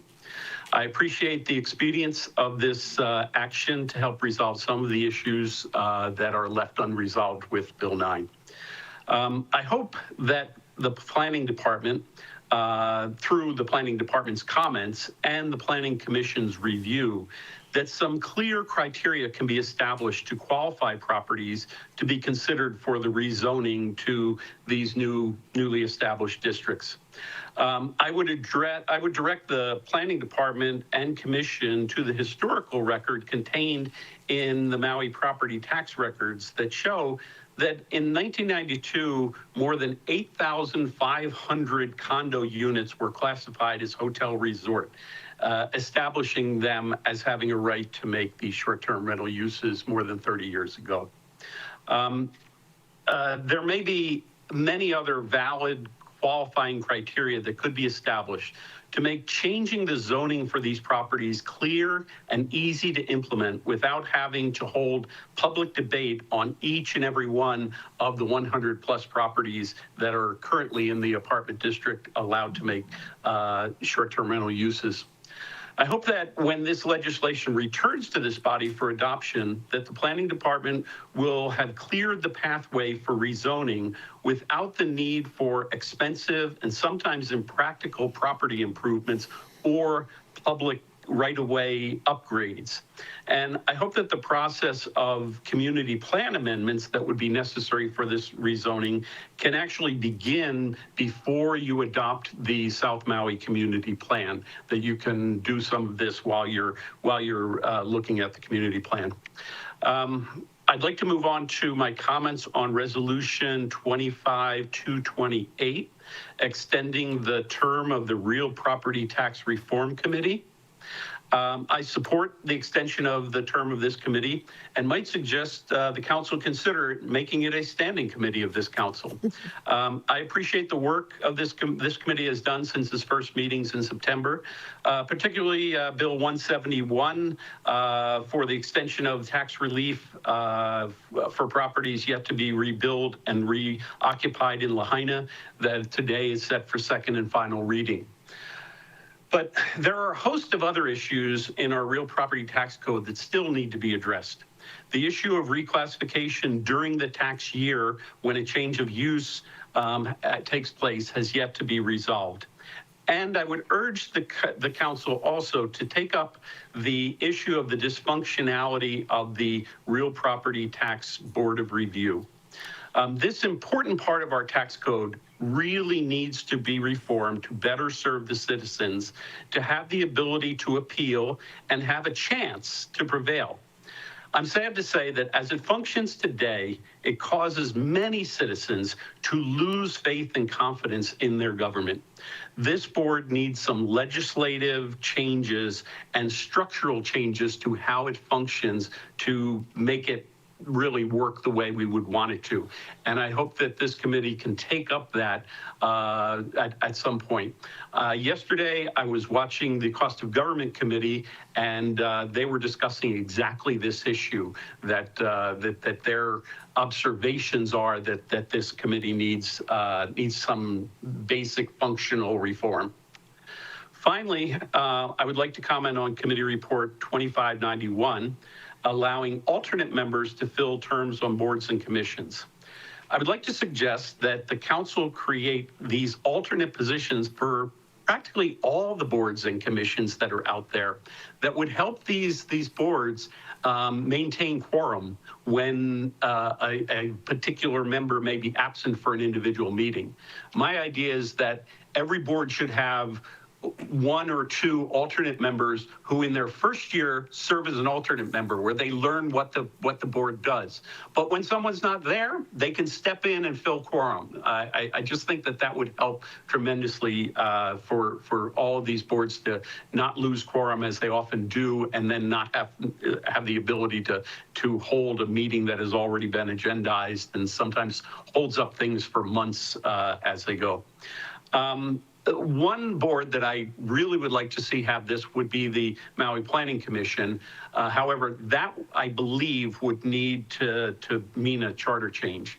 But I would ask the council to consider making a change to the charter and appointing alternate members to the Maui Planning Commission for exactly this purpose. We have recently gone through an entire year missing 2 members on the Maui Planning Commission, and it's made it very difficult on the remaining members to get work done. So again, I support what you're doing in Committee Report 2591, but don't think that work is done. I submit what I very much support the work that the tax reform group has done, but don't think that work is done. And as you all know, I stand ready to help in solving these problems. Thank you, Chair. Thank you, and Tom. again, Merry Christmas to everyone. Merry Christmas. Member Paulton has a question. Thank you. I just wanted to clarify, you specifically called out the Maui Planning Commission, but there's 2 other planning commissions, the Molokai and Lanai ones. Did you intentionally omit those, or you meant all the boards and commissions? Maybe I didn't intentionally omit those because I'm not a member of those communities, and I don't necessarily follow those as closely as I do every single Maui Planning Commission meeting. But I think maybe the same thing applies there. Sure. Yeah, because if there's a countywide ordinance and one planning commission doesn't make quorum, it holds up the ordinance as well. Yes. Good point. With the recent parking one. Okay, thank you. Any more questions? If not, thank you, Tom, and happy holidays to you. Aloha. Chair, currently Mr. Crowley was the last testifier who signed up, so we'll go ahead and give last call. If anyone wishes to testify at the beginning of the meeting, please make your way to the podium or raise your hand in Teams. Chair seeing none, we'll count down 3, 2, 1. There's no one else indicating they wish to testify. Any objections to closing public testimony and accepting written testimony at the beginning of the meeting? No objections. So ordered, Ms. Clerk. Who? Member Paulton? I just wanted to make note that one of the nominees is in the gallery and will be available when that item comes up. But if you wanted to hear testimony at the start, she probably could as well. Okay, for when that item comes up. Okay. Yeah. Okay, thank you. Ms. Clerk. Thank you, Chair. Moving on to committee reports. Currently, we have no one signed up for the committee reports, so we'll go ahead and give last call for any testimony on the committee reports. JC is making his way to the podium.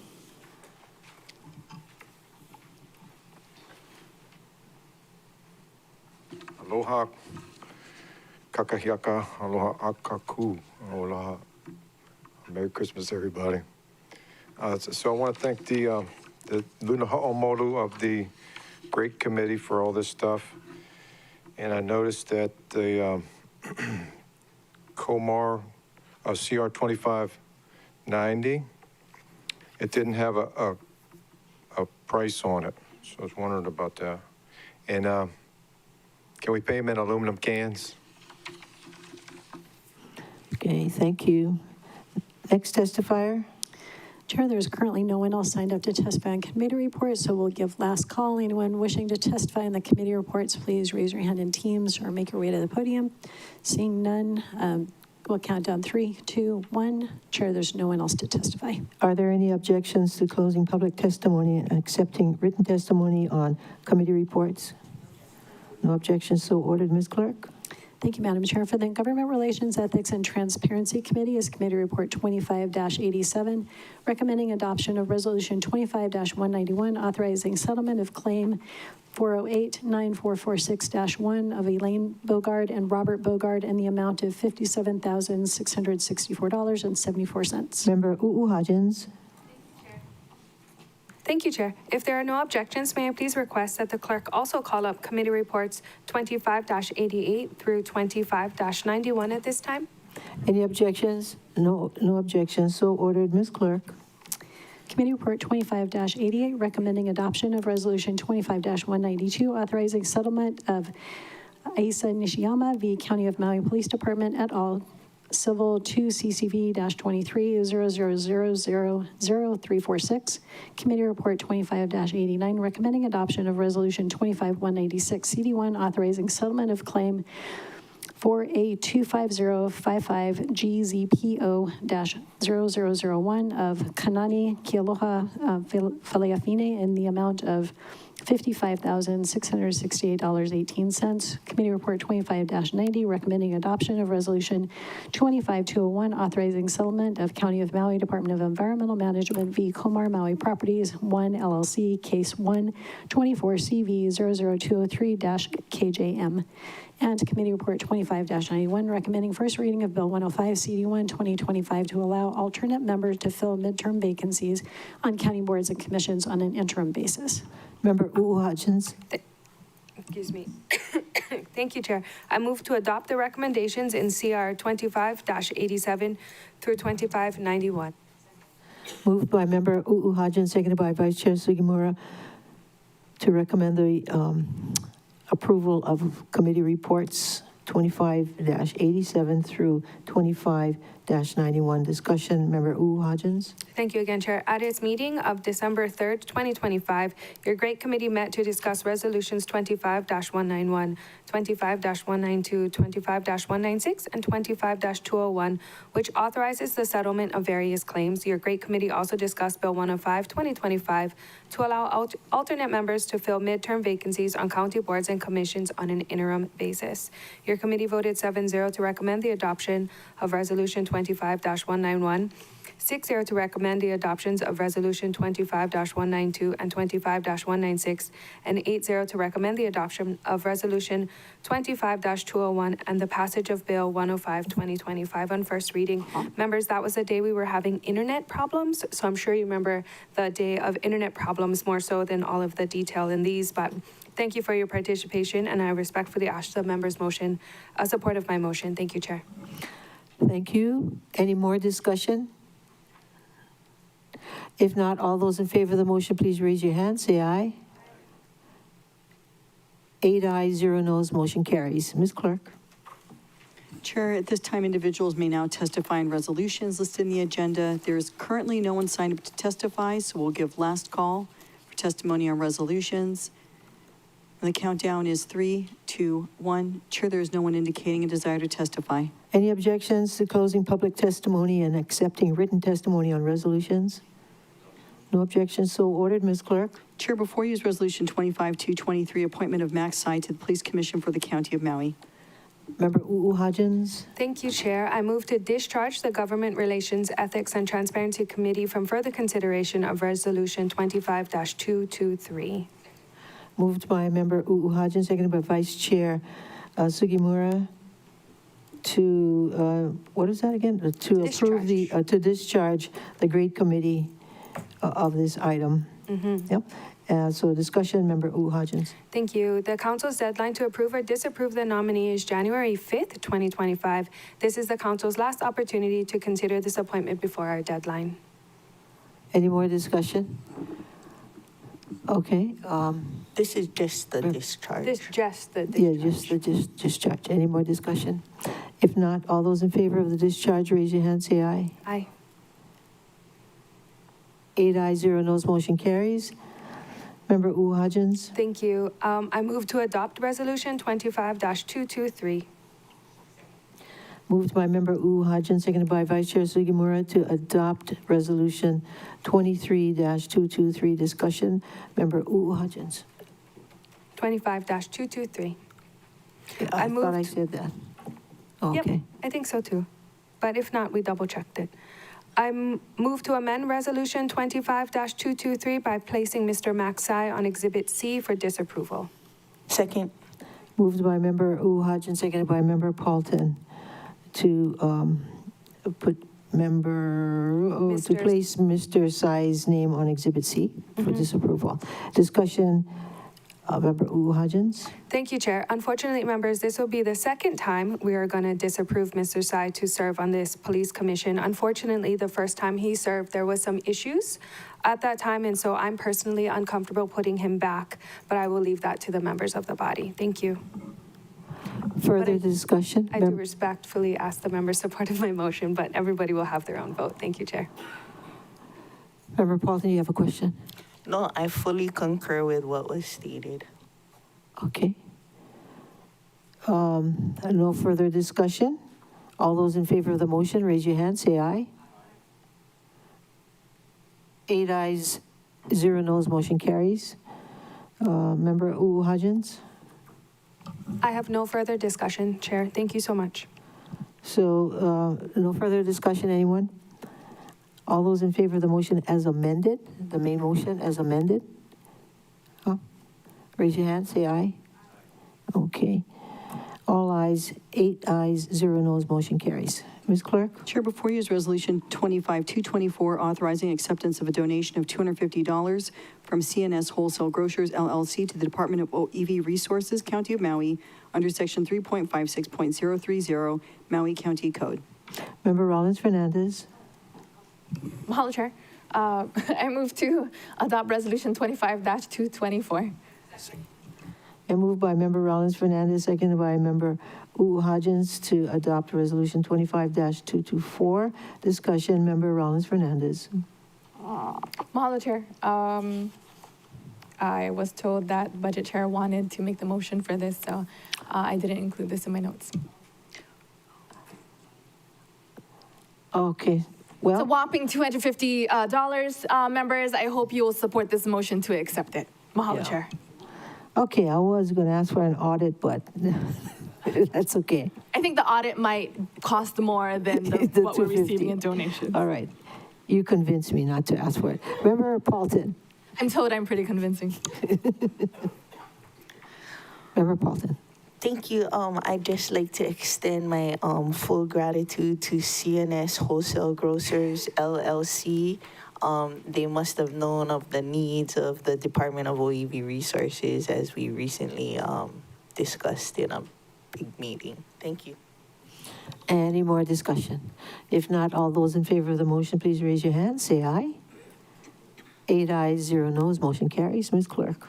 Chair, for referral to the Agriculture, Diversification, Environment, and Public Transportation Committee is Resolution 25-225, referring to the Lanai, Maui, and Molokai Planning Commissions, a proposed bill amending Chapter 2.80B, Maui County Code to address food systems and food security in the countywide policy plan.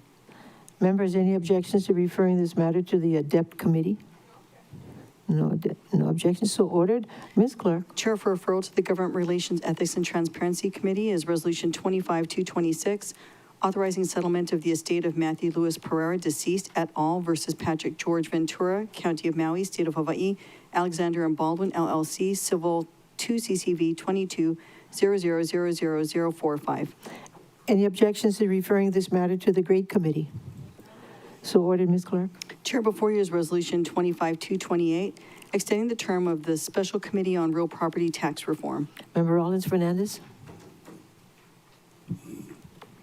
Mahalo, Chair. I move to adopt Resolution 25-228 on your behalf, Chair. Moved by Member Rollins Fernandez, seconded by Vice Chair Sugimura to adopt Resolution 25-228. As far as discussion, we still have some matters to complete, so we need more time. Okay? All those in favor of the motion, please raise your hand, say aye. Aye. 8 ayes, 0 noes, motion carries. Ms. Clerk. Chair, before you is Resolution 25-229, appointing Tina Ann Botello to the Board of Water Supply. Member Paulton. Thank you, Chair. I move to adopt Resolution 25-229. Moved by Member Paulton, seconded by Member Hodgins to adopt Resolution 25-229. Discussion, Member Paulton. Thank you, Chair. I've been super blessed when I put out the kahea to fill these slots to get excellent candidates' responses. Ms. Botello is currently self-employed as a marriage and family therapist. In her application, Ms. Botello noted her great-grandfather maintained the Waikamoe Water Reserve and Forestry, and that for decades she has advocated for water meters and water preservation across Maui. She also goes up and goes to the source herself, which I'll let her explain more if you'd like to hear from her. I would like to thank Ms. Botello for her willingness to serve and her interest in serving on this commission. Council action is needed by January 7th, 2026 to fill the vacancy, and as noted by Member Hodgins previously, this will be our last council meeting of this year. The applicant is available to answer any questions the council may have, and I respectfully ask for the members' support of my motion. Even if members don't have questions, I would ask that they allow for her to introduce herself. Members, any objections to calling Ms. Botello down to the podium? No objections. Okay, Ms. Botello.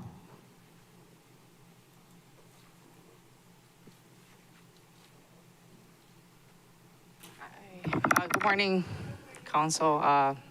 Happy holidays. First off, I just want to start there. Most of you guys have met at some point in some meeting or multiple meetings, actually.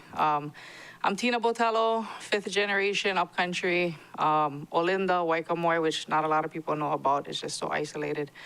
Piholo side, my great-grandfather, like council member had mentioned, you know, he used to talk to my grandparents and my parents about water is life, but not just that. He who controls the water controls everything, right? And so to be able to see that in motion and at a young age know that mana'o, right? Because it was taught to us, but I'm at an age where we're moving into an age of ike, right? Like the learned knowledge, being able to hike and see actually what is happening with our water. Moved back home from college in 2001, was super blessed to have a family at the very top of Honokohau Valley, you know, crossing riverbeds and four-wheel drive and all the things, right? And to be able to go there 25 years later and to see how dry it is. So for me, it's super important, not just to have water in our pipes and be able to talk about droughts, but to also kind of hold space for the hard conversations. So when, you know, Tamara had put out that call, I was like, is it presenting for a reason, right? And not everything that presents is necessarily meant for us, but, you know, to see the changes happen and to be able to have these conversations and go up to the mountain and to see how dry it is actually.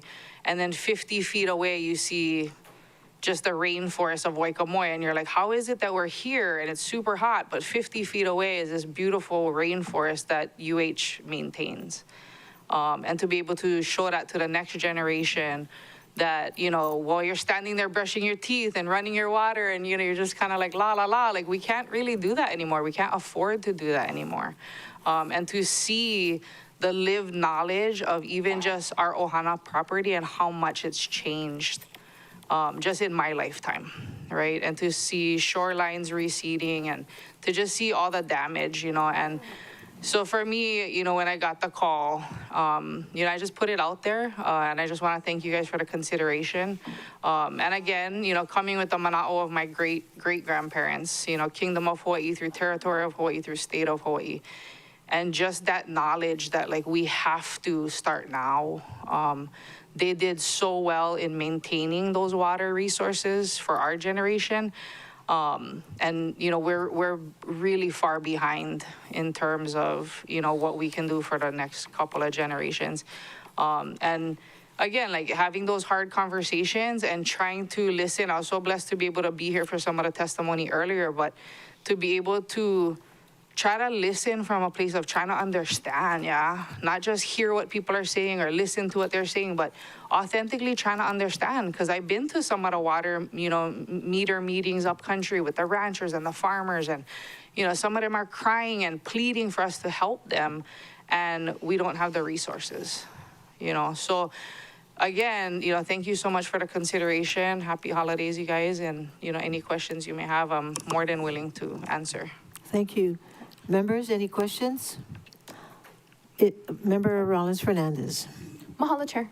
Aloha, Ms. Botello. Mahalo for your willingness to serve on the Board of Water Supply.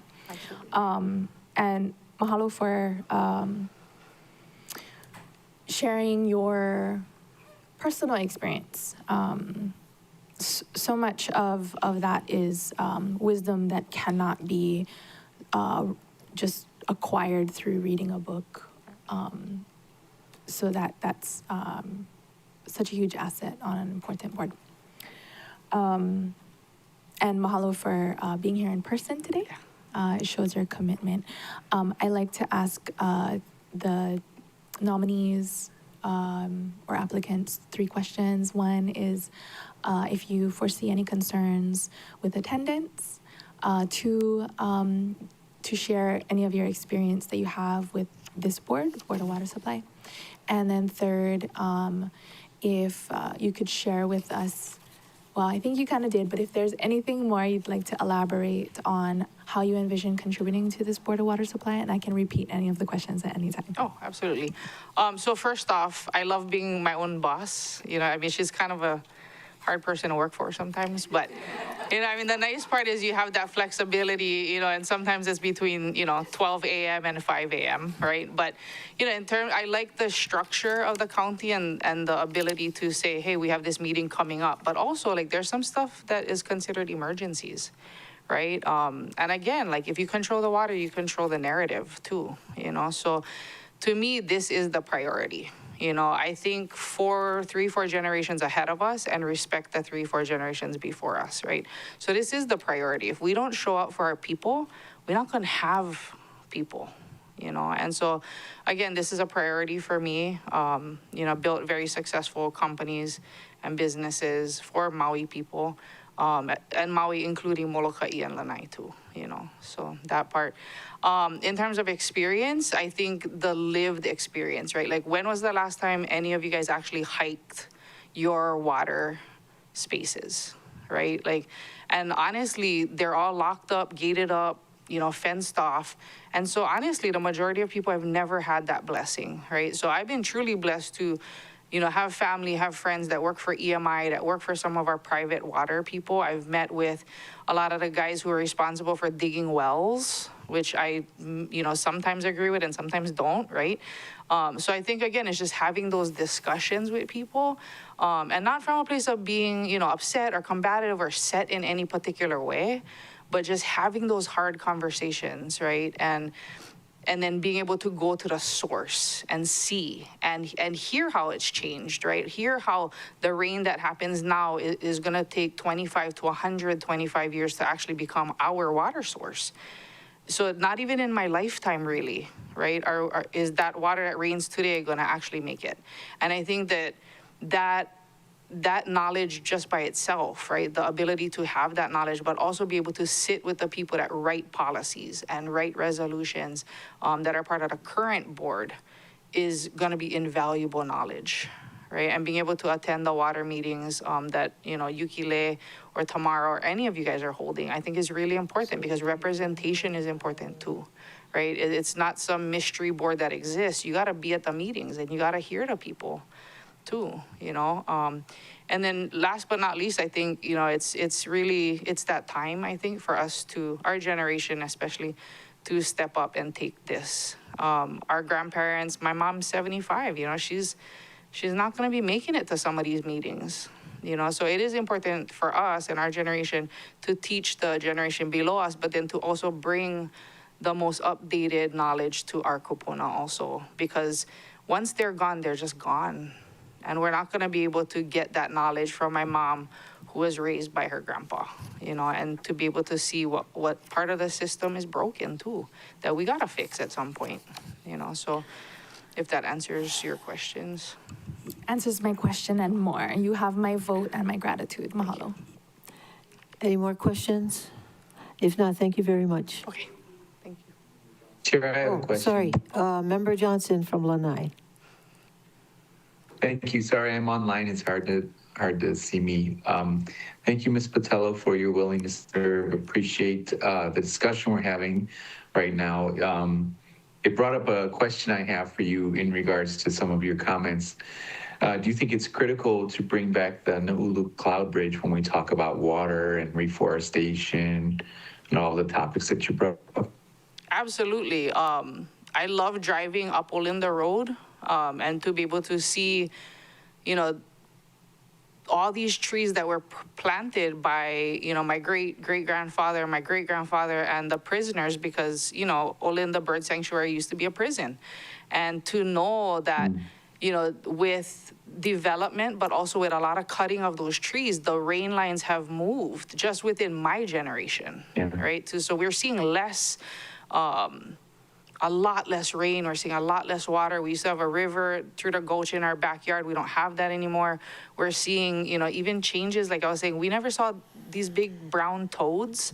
All of a sudden we have toads in Olinda. We've never had that before. And then also being able to go up to like Kaia'ulu initiatives in Lahaina and to see what they're doing up there, to, you know, bring in and plant ohia, bring in and plant, you know, ulu, to, you know, really try to influence a lot of the rain line movement, right? But also know that we're a community and we gotta plant trees that we're never gonna enjoy the shade of, right? Like each one of my children, I make sure they plant koa, they plant, you know, a lot of the indigenous plants and trees that are gone now. And it is their tie and their connection, right? To, again, 4 generations before them. So, you know, and I share that knowledge and, you know, the learned knowledge, but also the lived knowledge with them, that planting, farming, all the things are really important, because if not, again, you know, we're not gonna have water. And I've traveled all over Hawaii, Kaho'olawe and all, and it's unreal to see what happens when you don't have water. Right. Okay, well, thank you for your response. You're singing my song. Thank you, Chair. No further questions. Any more questions, members? If not, thank you. Ms. Clerk? Oh, yes, Vice Chair Sigmore. Yeah, thank you. So I want to thank you for your passion, and I really met you during the wildfire discussions, and all of a sudden there was this ball of energy and heart and soul and compassion that appeared to help our people in upcountry, and you would bring your mother to all the meetings, and I learned more about you, and today I'm learning even more, so just want to thank you. Keep it up. I fully support you. Thank you. I appreciate that. Thank you. Thank you. Thank you. Cool. Thank you. Okay, so we're in the middle of voting. Yeah. Any more discussion? Yes. So my discussion would be, you know, how lucky would we be to have a therapist on the board when we're having those hard discussions?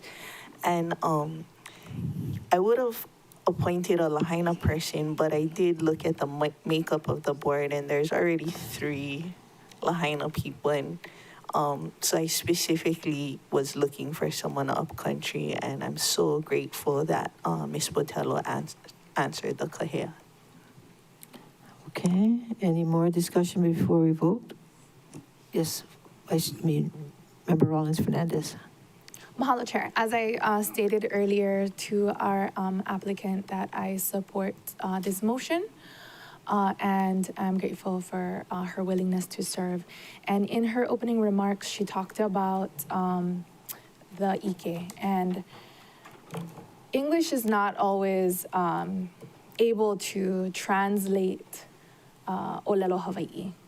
And so I wanted to share the fullness of ike, or at least the attempts in English to help folks understand what ike means if they don't speak Hawaiian. To see, know, feel, greet, recognize, perceive, experience, be aware, understand. To show, make known, display, tell, exhibit, reveal, indicate, inform, report, notify, explain, testify, cause to know or see, discover, announce, allege, acquaint, information, identifying characteristics as of land claims, proof, token guide, exhibition, And so when Ms. Botello shared about like just the Ike and understanding like, is this the time?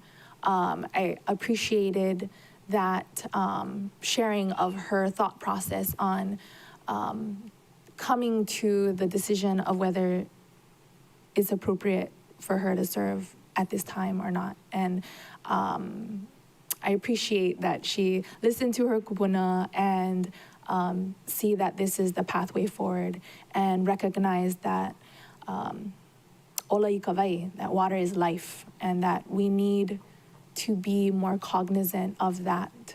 Because if water is life, then whoever controls water controls life. Mahalo, Chair. Any more discussion? If not, all those in favor of the motion, raise your hand. 8 ayes, 0 noes, motion carries. Ms. Clerk. Chair, before you is Resolution 25-230, referring to the Lanai, Maui, and Molokai Planning Commissions, a proposed bill amending the comprehensive zoning ordinance to establish the H3 and H4 hotel districts. Member Cook.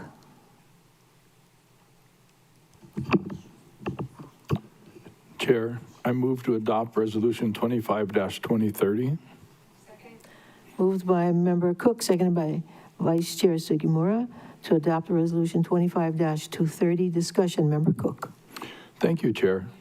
Resolution 25-230 refers a proposed bill to establish the H3 and H4 hotel districts that are like for like with the A1, A2 apartment districts to the Lanai, Maui, and Molokai Planning Commissions.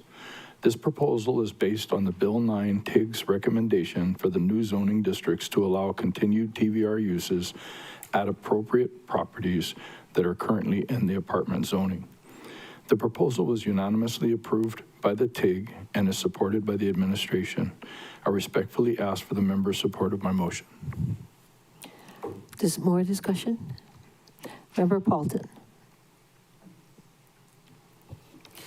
Thank you, Chair. I would like to move to amend 19.14.020 by adding section C to read as follows.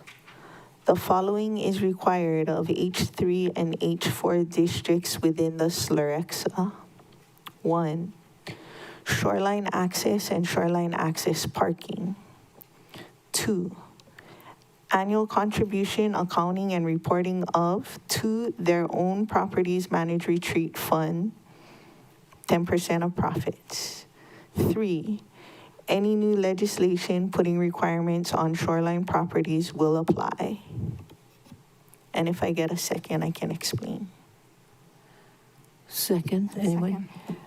Moved by Member Paulton, seconded by Member Rollins Fernandez on her amendment and discussion. Thank you, Chair. I have heard people reaching out that this to be sent to committee, and I kind of get the feeling, although there has been no sunshine law violation, that people do not want to wait to refer it to committee. But once we send it to the planning commissions, if they do not address this, then we won't be able to discuss it at all when it comes back. And the bill itself is not signed to form and legality because it's going to be deliberated at the 3 planning commissions, and then it's going to be deliberated back here. So that's more legislative intent language than pretty legislating drafting format. But I think the intent is quite clear that that is something to be considered and discussed so that we can also consider and discuss it when we take it up. Thank you. Member Cook? Shoot, and if it passes, I guess I'll ask for a Rule 19 suspension. I can do that in a separate motion. I'd like to keep it simple. I think during the Planning Commission hearing and with the Planning Department, we'd be able to address it. We did discuss this during the TIG.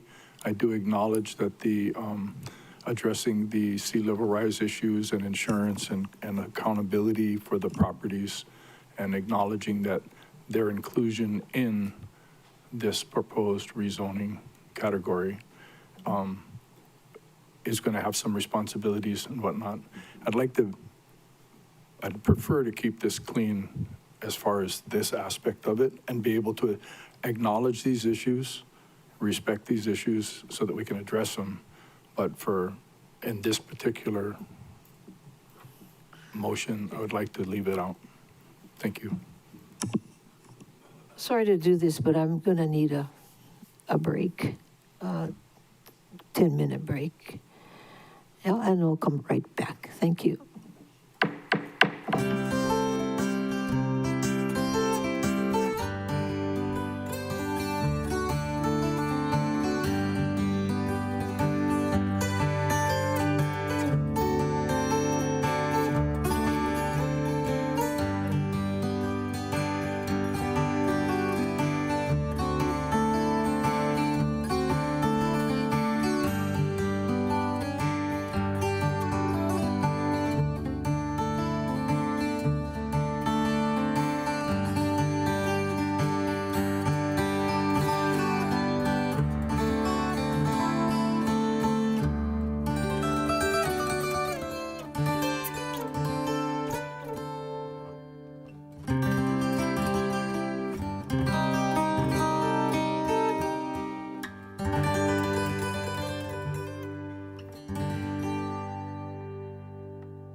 Will the council meeting of December 19th, 2025, please reconvene?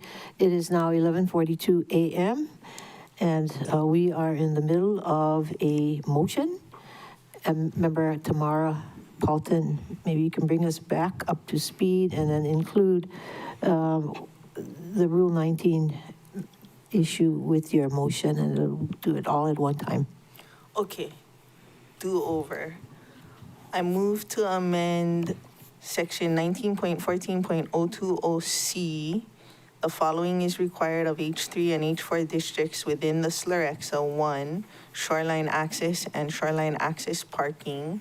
2, annual contribution, accounting, and reporting of to their own properties managed retreat fund, 10% of profits. 3, any new legislation putting requirements on shoreline properties will apply, and to suspend Rule 19 so that final action can be taken today. All right, members, any further discussion? Member Cook, and I just want to remind you, we need 6 votes. Member Cook? Okay. I'm a little bit, we work with OCS Corporation Council and the Planning Department on this proposal. These issues were discussed during the TIG, and I'm acknowledging them as far as inclusion right now and the creation of H3 and H4. I'd like kind of a response from Corp Council and OCS as far as, so I have a better understanding. Corp Council. Thank you, Chair. We would prefer that if you have any suggested language that you would like the Planning Commission to consider, and that's what they will do, is to have it in now, because it will make it much easier for us to assist them with their review. So we would prefer that, because otherwise somebody could bring it to their attention, but it's better if it comes in the bill. Thank you. So. And then David, you want to hear from David or who? Well, I had a question for Corp Council and then David. So this is substantively changed it as far as basically creating H3 and H4, and now we have this other criteria. The H3 and H4, if it's created solely, basically, and these other issues, can they be discussed in council later? Chair? Yes. They can be discussed in council later, but the problem you may run it up against is if you don't include it in the bill now as suggested language for the Planning Commission to review, and you bring it up later, it could trigger it having to go back to the Planning Commission in order for them to consider it. So that's what you would want to avoid. We're not making comments on the wisdom of the criteria. It's just to put the idea in there is important if you want it to not have to go back if you think it's going to come up and you're going to want to put it in later. All right, thank you for that response. David? David Rotz. Thank you, Chair Lee, and thank you, Councilmember Cook. We appreciate the First Deputy Corporation Counsel's comments. We haven't had a chance to review the substance of the proposal. So we don't have guidance on whether the language is the best means of affecting the council's policy choice, or if the language is being inserted in the best part of the bill necessarily. So, but on the procedural issues, we would agree with the Corporation Council. Thank you. Member Cook. Okay, well, thank you. I can agree. I asked for advice and we got advice, so. Okay. Yeah, and to Mr. Roth's point, that's why I said legislative intent. Okay. And at least get them to consider the subject matter, and we can decide where it needs to be put and how it needs to be prettied up from the lifeguard version. Okay, thank you. Member Rollins Fernandez. Mahalo, Chair. I seconded this motion. I support the concept of it. I don't support sending half-baked ideas to the commissions. All 3 commissions would have to consider it. And my preference would be for it to go to committee. Those of us who were not on the TIG did not have the opportunity to discuss all the details and pros and cons of including or not including, or what the conditions are, what the ramifications are of each of the things. My colleagues to my left and my right were both on the TIG, so they have had the opportunity to meet 7 times on this. We had a report given by them and not an opportunity to discuss it. So I will support the motion to amend with legislative intent. I don't think that's best practice to send it to them. We are the ones who are paid. The Planning Commission commissioners are not paid.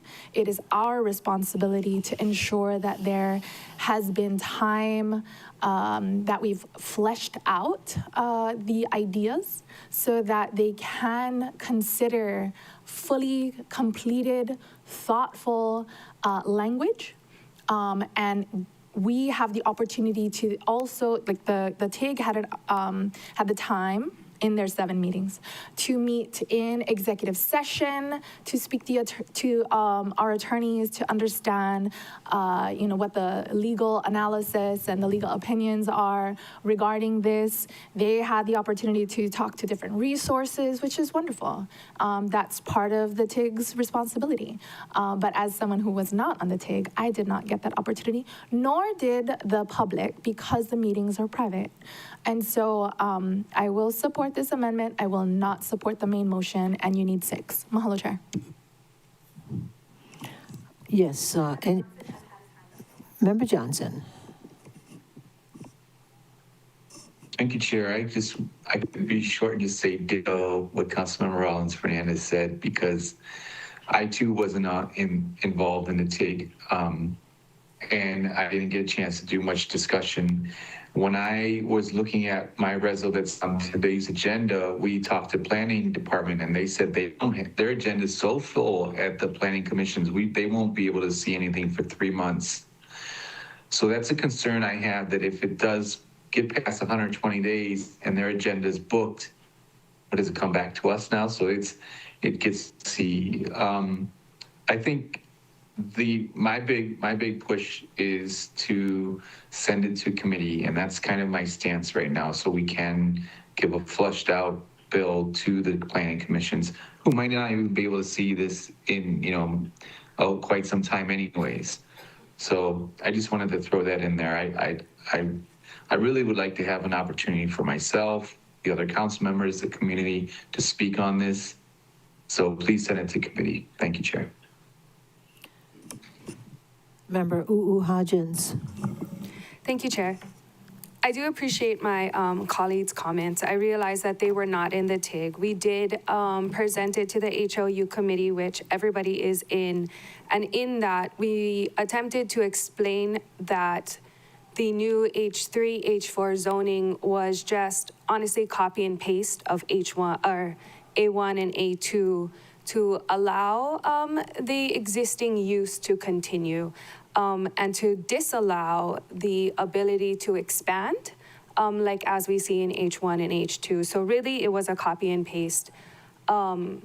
We all pretty much should be familiar with A1 and A2. This does change what we're talking about right now, the shoreline access, parking, Slerexa retainer. And this conversation is new to H3 and H4, along with A1 and A2 and any other zoning that we have here. We did discuss this in the TIG. We discussed this as a financial and social responsibility to properties on the shoreline, knowing that shoreline erosion is inevitable, and what to do to best protect not only their property and their investment, but the shoreline and our access to it. So I was hoping that we would bring this up in discussion. I didn't know if we were going to be adding it to the bill or not, but I did want the Planning Commission to discuss this. I hope they also discuss that it's not anywhere else, though, and where else we should probably consider putting it. I know Member Paulton spoke about a 10% of profits. I am curious how we would verify that number. but I don't disagree. I don't want to send it to committee. We have had this discussion for a while. I don't know when we're going to meet in committee. We are on a time clock because I know that Bill 9 is going to start in 3 years. However, we aren't maybe going to be here at that time. It is election year next year, and I would like to move this as quickly as we can. I did bet you that we would get it done sooner than later, so I want to win that bet. I'm hoping that we can send it.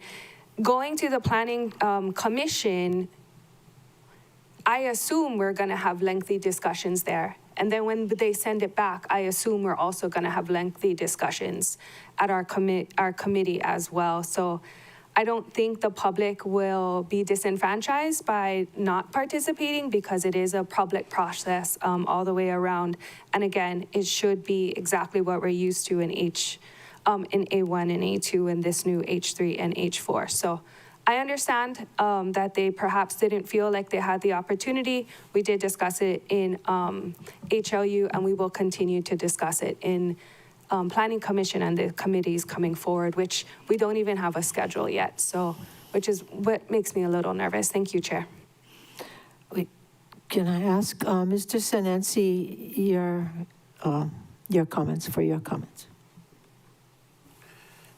Yeah, thank you, Chair. And I know Member Johnson did bring up the Planning Commission when they'll be able to take a look at it. I don't know if we can, Chair, get the director on to see if when they would hear the bill. That would be my Okay, so question. you have reservations about sending it to the commission now? I would like to hear from the director Yeah, when they would okay. hear it. What I'm going to recommend is that we table this. Member Paulton. I just wanted to clarify with Corp Counsel. I chose 10% as a number just for the purpose of discussion. If they suggest another percentage after, we suggest another percentage after, or another financial amount or mechanism, that's okay, right? Because we're just introducing the idea of them setting aside monies because they're in the shoreline and what we see going on at the shoreline right now. The discussion of setting aside money for future catastrophic events in the shoreline, the specific dollar amount or percentage could be changed, but the idea of setting is to discuss the idea of setting aside money to address those inevitabilities. Chair? Yeah, that's probably less likely to trigger a redo by the Planning Commission. However, I don't want to give the impression that we have made any comments about, some of the issues that might arise out of any of this at this time. But yes, in terms of what you're asking, you're less likely to trigger a redo, yeah. Thank you. Member Vice Chair Sugimura. Thank you. I appreciate this discussion because I believe what we want to send to the Planning Commission is a bill with these kind of thoughts. The thought about the Planning Commission's being too busy to reach the 120-day criteria is concerning because I think we're talking about a bill really relating to Bill 9, which is administration's bill. So they should be really urging themselves, I think, to get this through because otherwise it's going to look really bad. They're going to miss that deadline because they're too busy for a bill that is the administration's bill, which is Bill 9. So I agree with what Member Paulton is trying to do. I want to vote today. I'm going to vote. I'm going to vote in favor of the... I totally agree with you. I mean, this is the administration's bill. Yeah, it should be really important. They told us to initiate this. Yeah. They told us. Planning told us. Mm-hmm. So we were being misled. Yeah. And this is irritating me, to no end. Chair, point of information, I think what Member Johnson was referring to by March was the bill that he has. he wasn't referring to this bill. So until we hear it from the administration, we hear it from the director, I wouldn't assume what they told him for his bill applies to this bill as well. Let's I think hear we it. should get clarification without accusation. Oh, well, I'm not accusing him of anything. Member Rollins Fernandez, and then we'll go back to Member Johnson. Mahalo, Chair. I texted the director after Bill 9 passed to find out when this bill would be taken up by the planning commissions and what their agenda and their workload looks like. And she said that January and February's agendas were both already full and spoken for. So Member Johnson is correct about this specific bill, that it wouldn't be taken up in January or February because the agendas are already full. This bill, I understand the mechanics of what it is. And it is, as Member Uuhajans stated, just a continuation of status quo, and I don't want status quo, nor does our public. Our community did not advocate for status quo. Our community advocated for change, for improvements. And what Member Poulton is introducing is a step toward improvements, because these buildings were constructed before climate change impacts were being felt, before sea level rise was a thing, before EISs were required. And to just allow for status quo to continue on and march forward as if we haven't learned better by now is ridiculous and irresponsible. I think, yes, we're gonna have lengthy discussions on this when it returns, likely. And they'll have lengthy discussions on this when it gets to the Planning Commission. But I think the planning commissioners, who are volunteers, deserve the lengthy discussions that we would have before they get it, so that they have more substance to consider, so they have a full, thoughtful language that they can consider, as well as it's our responsibility to talk to the different resources and build that legislative record for them, because they don't have the meeting minutes or video recordings of the TIG meetings where they did speak with resource folks. And while I don't know if, I feel a little disrespected. And the public should feel disenfranchised. I feel disenfranchised when I'm saying that I didn't have the opportunity to have 7 meetings on this. I don't know what the 7 meetings were about, and that I was just given 1 meeting to hear the report of the recommendations. That's disrespectful. I'm sorry. I appreciate and love my colleagues. But 1 meeting when they had 7 is a joke. So I think this should go to committee so that we can have a discussion on it 7 times if we need to, maybe less. I don't even need 7 meetings, maybe, I don't know.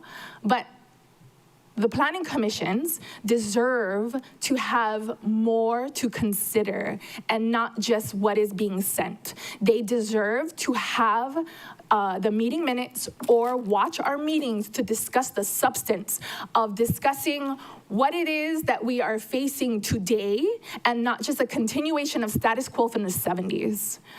This is not a small thing. We have never done zoning changes of this magnitude before.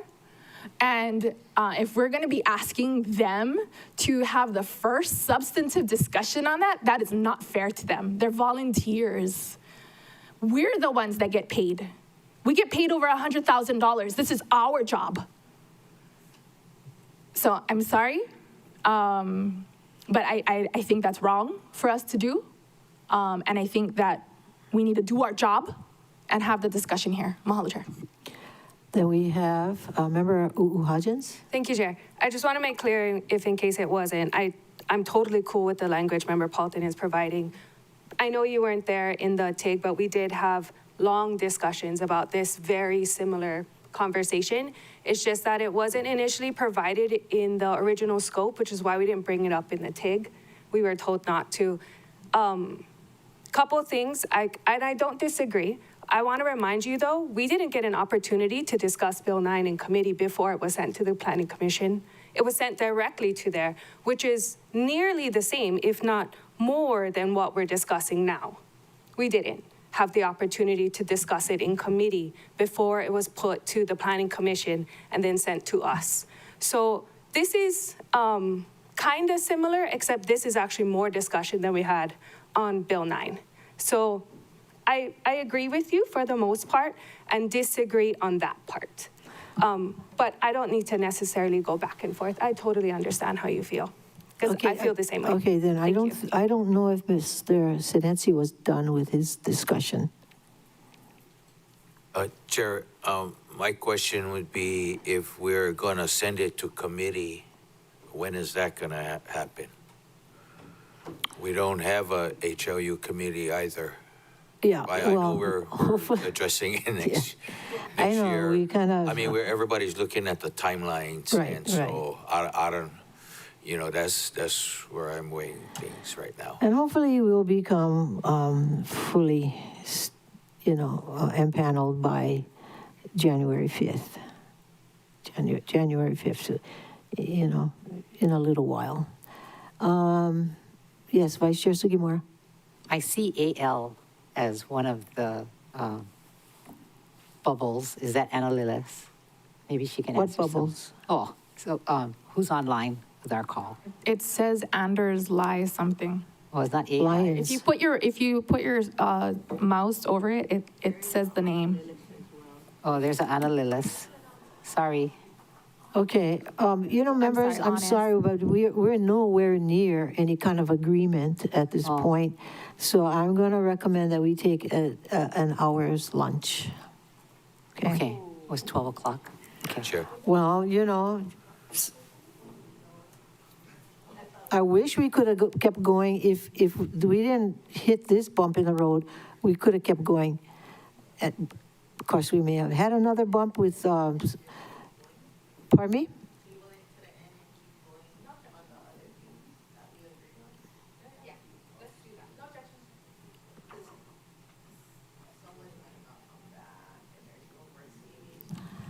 Excuse me, but, honestly, I do not see 6 votes. Chair. Yes. Mahalo Chair. What Member Paulson is asking if we could table the motion and table this item, and then we just finish up with the agenda. I know, but it's still not going to be 6 votes now or 2 hours from now. Yeah, I know, but then at least when we come back from lunch, we just have this. And Oh, then, you're not the willing whole- to take lunch? Oh, okay, I thought keep going without any lunch. Oh, yeah, no, I mean, No, thank you, Ooh, thank that's- you. that's incentive right there. Some beef stew if you continue with it. Okay, I'll be happy to do that. Any objections to tabling this till the end of the calendar? No objections. Sure. Yes. If we can get the director, if she's available by then, Kate Blyson? yeah, Okay, or Anna. Thank you. okay. I'll tell you right now, it really doesn't matter to me what they say. It matters to me what they said, and that was for us to initiate the proposal to the planning department. So whatever they can say, in my mind, they can say that we can't get to this till March. I feel it's necessary that we put this in the queue now. Okay. So that's why, for me, I don't see 6 votes over here, right here. And, my thing is, wow, we're going back and forth, only to come to the conclusion that we do not have a majority, vote one way or the other. Not today, anyway. That'll be my request. Member Johnson? Chair, I saw Deputy Director Anna Lillis come on. I want to hear from her. Okay, we'll take her at the end of the meeting, okay? No objections to Okay. moving this to the end of the calendar. Now, Ms. Clerk, can you continue?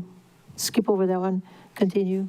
Chair, before you is Resolution 25-231, authorizing employment of Best and Krieger LLP as special counsel to assist and represent as co-counsel the Department of Environmental Management, County of Maui, with the permitting process and any legal challenges arising out of the issuance of an NPDES permit for the Lahaina wastewater facility, NPDES permit number HI 00218848.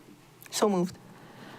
Okay, that was for Member Hodgins, but moved by Member But I Paulton. appreciate the quickness to your mic. I move to adopt Resolution 25-231. Second. Moved by Member Hodgins, seconded by Member Paulton to adopt Resolution 25-231. Discussion, Member Hodgins. Thank you. This resolution would approve the hiring of special counsel to assist the Department of Environmental Management with the permitting process and any legal challenges relating to the issuance of an NPDES permit for the Lahaina wastewater facility. The county has requested a contested case proceeding with the Department of Health on the issuance of this permit, and the hearing is set for May 18, 2026, and I respectfully ask for member support for my motion. Thank you, Chair.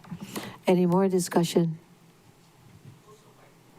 Oh, Full support. all those in favor, raise your hand, say aye. Member Johnson, 8 ayes, 0 noes. Motion carries. Thank you, Mr. Bilberry. You too, you too. Okay, Ms. Clerk. Chair, before you is Resolution 25-232, urging the Hawaii State Legislature to ensure the long-term sustainability and funding of public, educational, and governmental access media in Hawaii. Member Paulton. Thank you. I move to adopt Resolution 25-232. Moved by Member Paulton, seconded by Member Cook to adopt Resolution 25-232. Discussion, Member Paulton. I would like to request that the clerk quickly read the resolution in its entirety. Madam Clerk.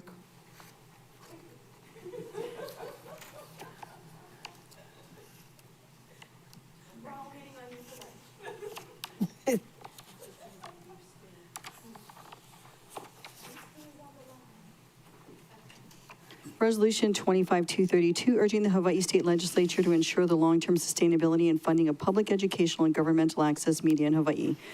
Whereas Hawaii's 4 public educational and governmental PEG television stations, Olelo Community Media and Oahu Akaku Maui Community Media, Naleo TV and Hawaii Island and Ho'ike Hawaii Community Television were established to advance public access to media and communication, empower residents to tell their own stories, and strengthen community participation in civic life. And whereas Hawaii's PEG TV stations are funded through franchise and access fees paid by cable subscribers, which are reinvested into free media training, equipment, and facilities that enable individuals, schools, and organizations to produce non-commercial programs that inform, educate, and engage the public. And whereas these stations serve as essential public services by providing platforms for community news, local government transparency, educational programming, cultural preservation, and emergency communication during times of crisis. And whereas the State Department of Commerce and Consumer Affairs, which regulates cable franchises, has extended supplemental PEG access operating agreements only through June 30th, 2026, creating uncertainty regarding the long-term visibility of community access media in Hawaii. And whereas DCCA has signaled its intent to significantly reduce access operating funds for PEG providers, as demonstrated in Decision and Order 386 for Kauai County, which approved Charter Communications franchise renewal and reduced PEG funding under Federal Communications Commission Rule 621. And whereas DCCA has also initiated franchise renewal proceedings for Maui County using outdated and incomplete data from 2013 with a similar intent to reduce PEG access funding, and has indicated future reductions for Naleo TV and Olelo Community Media. And whereas such reductions would severely impair the PEG's capacity to fulfill their core mission of providing equitable access to media tools, education, and civic information across all islands, particularly as these organizations effectively strengthen Hawaii's creative industries by supporting youth and residents through workforce development initiatives, film challenges, and professional training in media production and storytelling. And whereas Charter Communications and Cox Communications have announced a proposed merger expected to be completed in the first quarter of 2026, subject to approval by DCCA, which presents a critical opportunity for the state to negotiate community benefiting franchise conditions. And whereas former DCCA Director Kelly E. Lopez, publicly acknowledge that the state failed to leverage prior merger negotiations to secure stronger terms such as high-definition channels for PEGs to better serve the public interest, and whereas this upcoming merger provides a timely and necessary opportunity for the state of Hawaii and all 4 counties to assert their authority to ensure PEG access, sustainability, equity, and modernization. Now therefore be it resolved by the Council of the County of Maui, 1, that it urges the Hawaii State Legislature to ensure the long-term sustainability and funding of public, educational, and governmental access media in Hawaii. 2, that it urges the Governor and the State Department of Commerce and Consumer Affairs to condition approval of the charter/Cox merger on contractual commitments to restore full PEG funding, eliminate deductions under FCC Rule 621, and ensure equitable county-specific franchise terms that reflect Hawaii's unique cultural and geographic diversity.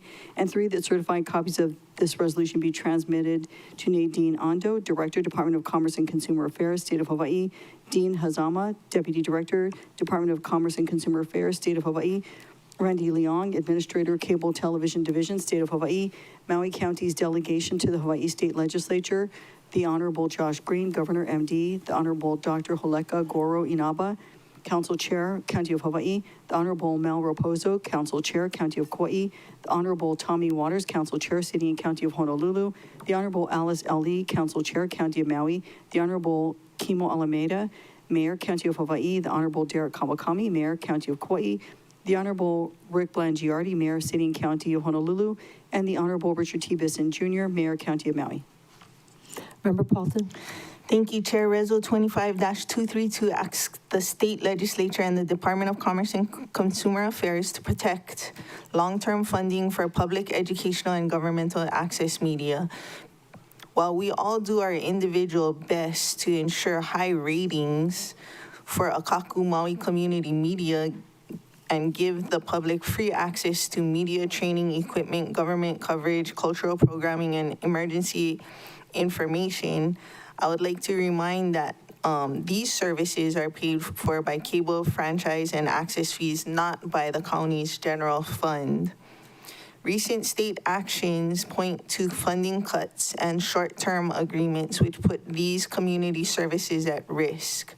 The proposed Charter-Cox merger creates an important chance for the state to negotiate better, fairer franchise terms. Supporting Resol 25-232 expresses commitment to community voices, local stories, and open government. I respectfully ask for the members' support of my motion. Any more discussion? If not, Member Rollins Fernandez. Mahalo, Chair, and mahalo, Member Paulton, for introducing this resolution and for Mr. April coming to testify earlier today. I agree that there needs to be more done to ensure that our public access television is supported, as Mr. April detailed, that they use the public infrastructure to make profits. And it's the government's responsibility to hold corporations to give back to our public for using these infrastructure. And they're not going to do it out of the goodness of their hearts, that we need to force them to do it. Mahalo, Chair. Okay, well put. Any more discussion? If not, all those in favor of the motion, raise your hand, say aye. 8 ayes, 0 noes, motion carries. Ms. Clerk. Chair, before you is Resolution 25-233, authorizing a grant of ground lease to A0745 Lanai LP for real property located on Lanai, Hawaii, identified for real property tax purposes as tax map key 249002058 under sections 3.40.200 and 3.36.090 Maui County Code. Members, if you have no objections, I would like to lay this on the clerk's table until such time as the submission that we received is completed. This submission is just not fully done. No objections. No objections? No objections. Okay, all right. So ordered. Ms. Clerk. Chair, before you is Resolution 25-234, appointing Kyle Ellison to the Board of Water Supply. Vice Chair Sugimura. Thank you. I move to file resolutions 25-234. Okay, moved by Vice Chair Sugimura, seconded by Member U'uhajans to file Reso 25-234, discussion, Vice Chair Sugimura. In preparation for if this was to pass, we asked that this be reviewed by the Board of Ethics. But anyway, he has requested for this to be withdrawn. Thank you. Okay, all those in favor, raise your hand, say aye. 8 ayes, 0 noes, motion carries. Ms. Clerk? Thank you, members. Chair, we're moving on to ordinances, and there's currently no one signed up to testify, so we will give final call. If there is anyone who would like to testify, this is your opportunity. And the countdown is 3, 2, 1. Chair, there is no one indicating a desire to testify. Members, any objections to closing public testimony and accepting written testimony on the ordinances listed on today's agenda? No objections. So ordered, Ms. Clerk. Chair, for referral to the Water and Infrastructure Committee is Bill 176, 2025, a bill for an ordinance authorizing the mayor of the County of Maui to enter into a memorandum of understanding with the State of Hawaii Department of Land and Natural Resources related to Pi'iholo, Olinda, and Alaluana roads. Any objections, members, to referring this matter to the Y Committee? No objections. So ordered, Ms. Clerk. Chair, before you is Bill 182, 2025, a bill for an ordinance amending the fiscal year 2026 budget, Appendix A, Part 1, Department of OEV Resources, private donations, new appropriation of $100,000, and wanted to note that, oh, sorry, 1,000, not 100. Yeah, I bet they wish. And just want to note for the record that the prior Reso 25-224 was already adopted. All right, Member Rollins Fernandez. Mahalo, Chair. I move to pass Bill 182, 2025 on first reading. Second. Moved by Member Rollins Fernandez, seconded by Vice Chair Sugimura to pass Bill 182, 2025 on first reading. Discussion, Member Rollins Fernandez. Mahalo, Chair. Members, Bill 182 amends the fiscal year 2026 budget Appendix A, Part 1 to add a new $1,000 grant appropriation entitled Private Donations for the Department of OEV Resources. I want to express our gratitude to the donor for this contribution and for supporting the Department of OEV Resources, and look forward to this 1,000 appropriation being increased to 100,000 as our Deputy Clerk has already put into the universe. I ask for the members' support of this motion. Mahalo, Chair. Any more discussion? If not, all those in favor of the motion, please raise your hand, say aye. 8 ayes, 0 noes, motion carries. Ms. Clerk? Thank you, Chair. Before you is Bill 183, 2025, a bill for an ordinance amending Ordinance 5334, 2021, the West Maui Community Plan as amended on building heights for new construction in the Lahaina National Historic Landmark District. Member Paulton. Thank you, Chair. I move to pass Bill 183 on first reading. Moved by Member Paulton, seconded by Vice Chair Sugimura to pass Bill 183, 2025 on first reading. Discussion. Member Paulton. Thank you, Chair. As Mr. Lyons of the Halemahaolu, who has been awarded the contract to rebuild the Front Street apartments, noted that... You okay? Okay. That this would be necessary to be able to construct 240 units rather than 143.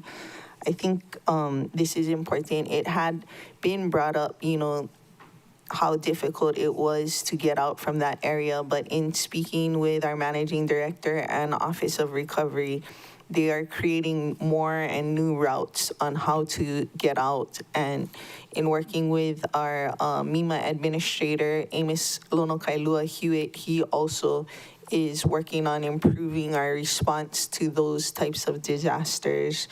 And with so many households, approximately 700, facing uncertainty with the February 10th deadline approaching of FEMA pullout, it is important that we get started and build as many of the multifamily rentals that used to exist in Lahaina and maximize the water allocated, I guess, to the property. So I respectfully ask for the members' support of my motion. Any more discussion? If not, all those in favor of the motion, please raise your hand. Say aye. Aye. 8 ayes, 0 no. Member Johnson. 8 ayes, 0 noes. Motion carries. Ms. Clerk. Thank you, Chair. Before you is Bill 184, 2025, a bill for an ordinance amending the fiscal year 2026 budget, increasing estimated revenues, carryover savings, general fund by $5 million, capital improvement projects, and Appendix C, Department of Parks and Recreation countywide, increase appropriation for countywide parks facilities by 1.2 million. Paia Haiku Community Plan Area, add new appropriation for Lower Paia Park parking lot in the amount of 300,000. Wailuku Kahului Community Plan Area, add new appropriations for War Memorial Gym building improvements in the amount of $2 million, and War Memorial Football Stadium and track rehabilitation in the amount of 1.5 million. Vice Chair Sugimura. Thank you. If there are no objections, may I please request the clerk also call bills 185 through 191, 2025, and Bill 193, 2025. Any objections? So ordered. Ms. Clerk. Okay. All right. Bill 185, 2025, a bill for an ordinance amending the fiscal year 2026 budget, increasing estimated revenues, carryover savings highway fund by $75,000, and Department of Transportation Administration Program highway fund increase appropriation by $75,000. Bill 186, 2025, a bill for an ordinance amending the fiscal year 2026 budget, increasing estimated revenues, carryover savings, general fund by $500,000, capital improvement projects, Department of the Prosecuting Attorney, Wailuku Kahului Community Plan Area, government facilities, new appropriation for 24 North Church Street building renovations for $500,000, and Appendix C, Department of the Prosecuting Attorney, Wailuku Kahului Community Plan Area, new appropriation for 24 North Church Street building renovations for $500,000. Bill 187, 2025, a bill for an ordinance amending the fiscal year 2026 budget, Department of Finance, countywide costs, increase the conditional language appropriation under insurance programs and self-insurance in the amount of $400,000.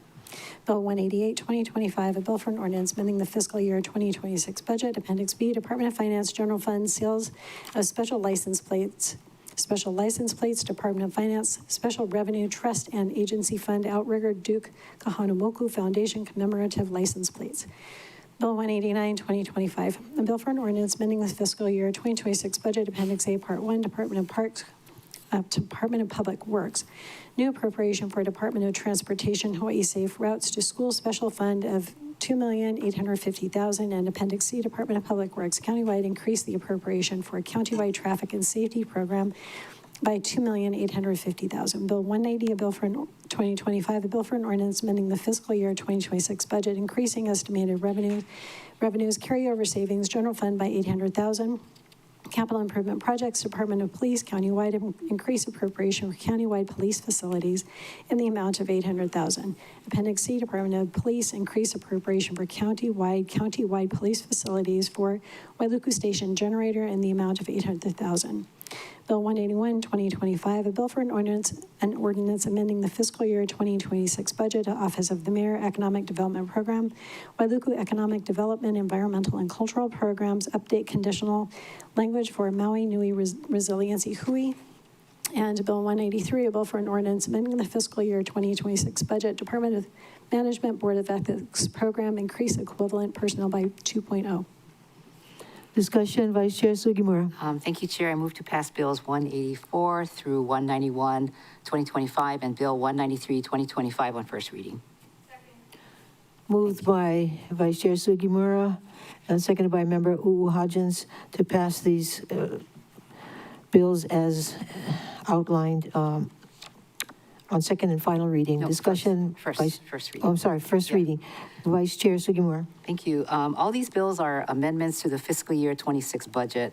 Bill 184 recognizes $5 million in estimate revenues from general fund carryover savings to address cost increases resulting from unforeseen conditions in several ongoing Department of Parks and Recreation projects.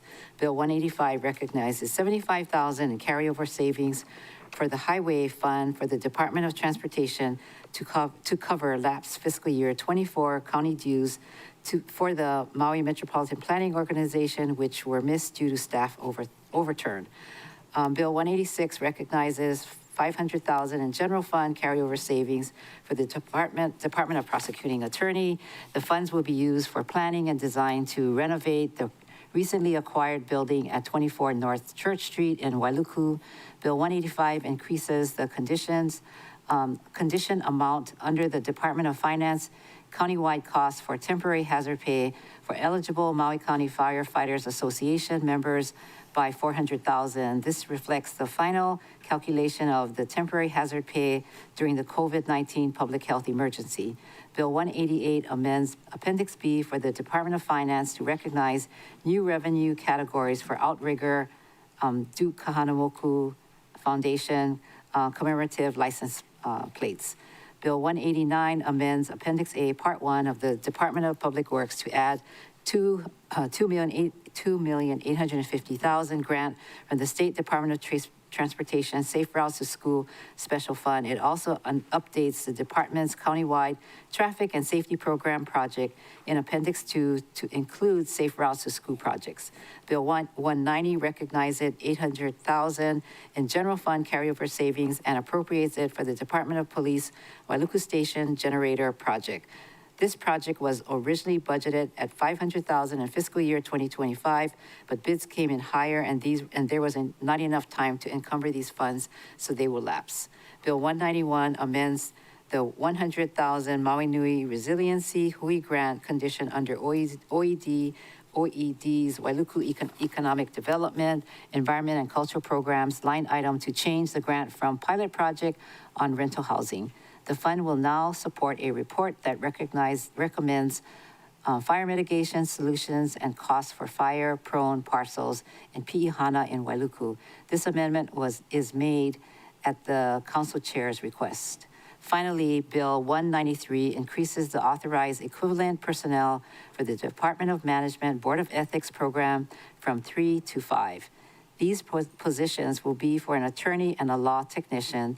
The positions will be unfunded, but recognizing the EP now allows the department to create the position. Funding may be requested later once the hiring schedule is confirmed. And Budget Director Milner is available to assist if there are any questions the members may have. I respectfully request for your approval. Thank you. Thank you. I just had a discussion on Bill 191.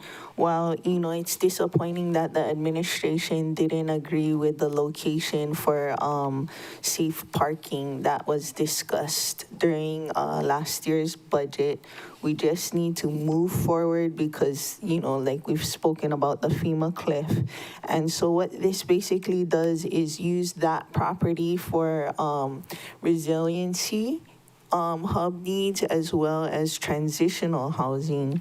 And I've proposed to the administration to utilize existing facilities for safe overnight parking when they're not in use. Like, for example, the Lahaina Aquatic Center. And they have showers, they have bathrooms. It's going to be used when the public isn't using it for swimming purposes. So hoping that they can move forward with the additional $100,000 that is split off from that grant for management purposes and get going as soon as possible, because potentially if FEMA pulls out, there's 500 households that are going to be wondering where they can park. Okay, any more discussion? Good idea. All those in favor of the motion, please raise your hand, say aye. Aye. 8 ayes, 0 noes, motion carries. Thank you, members.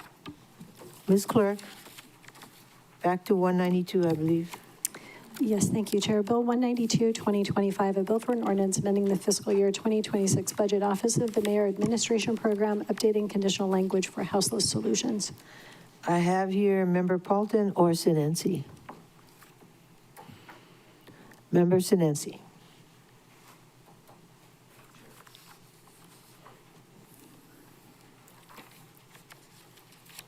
Sorry, no, it's me. Oh, it's okay.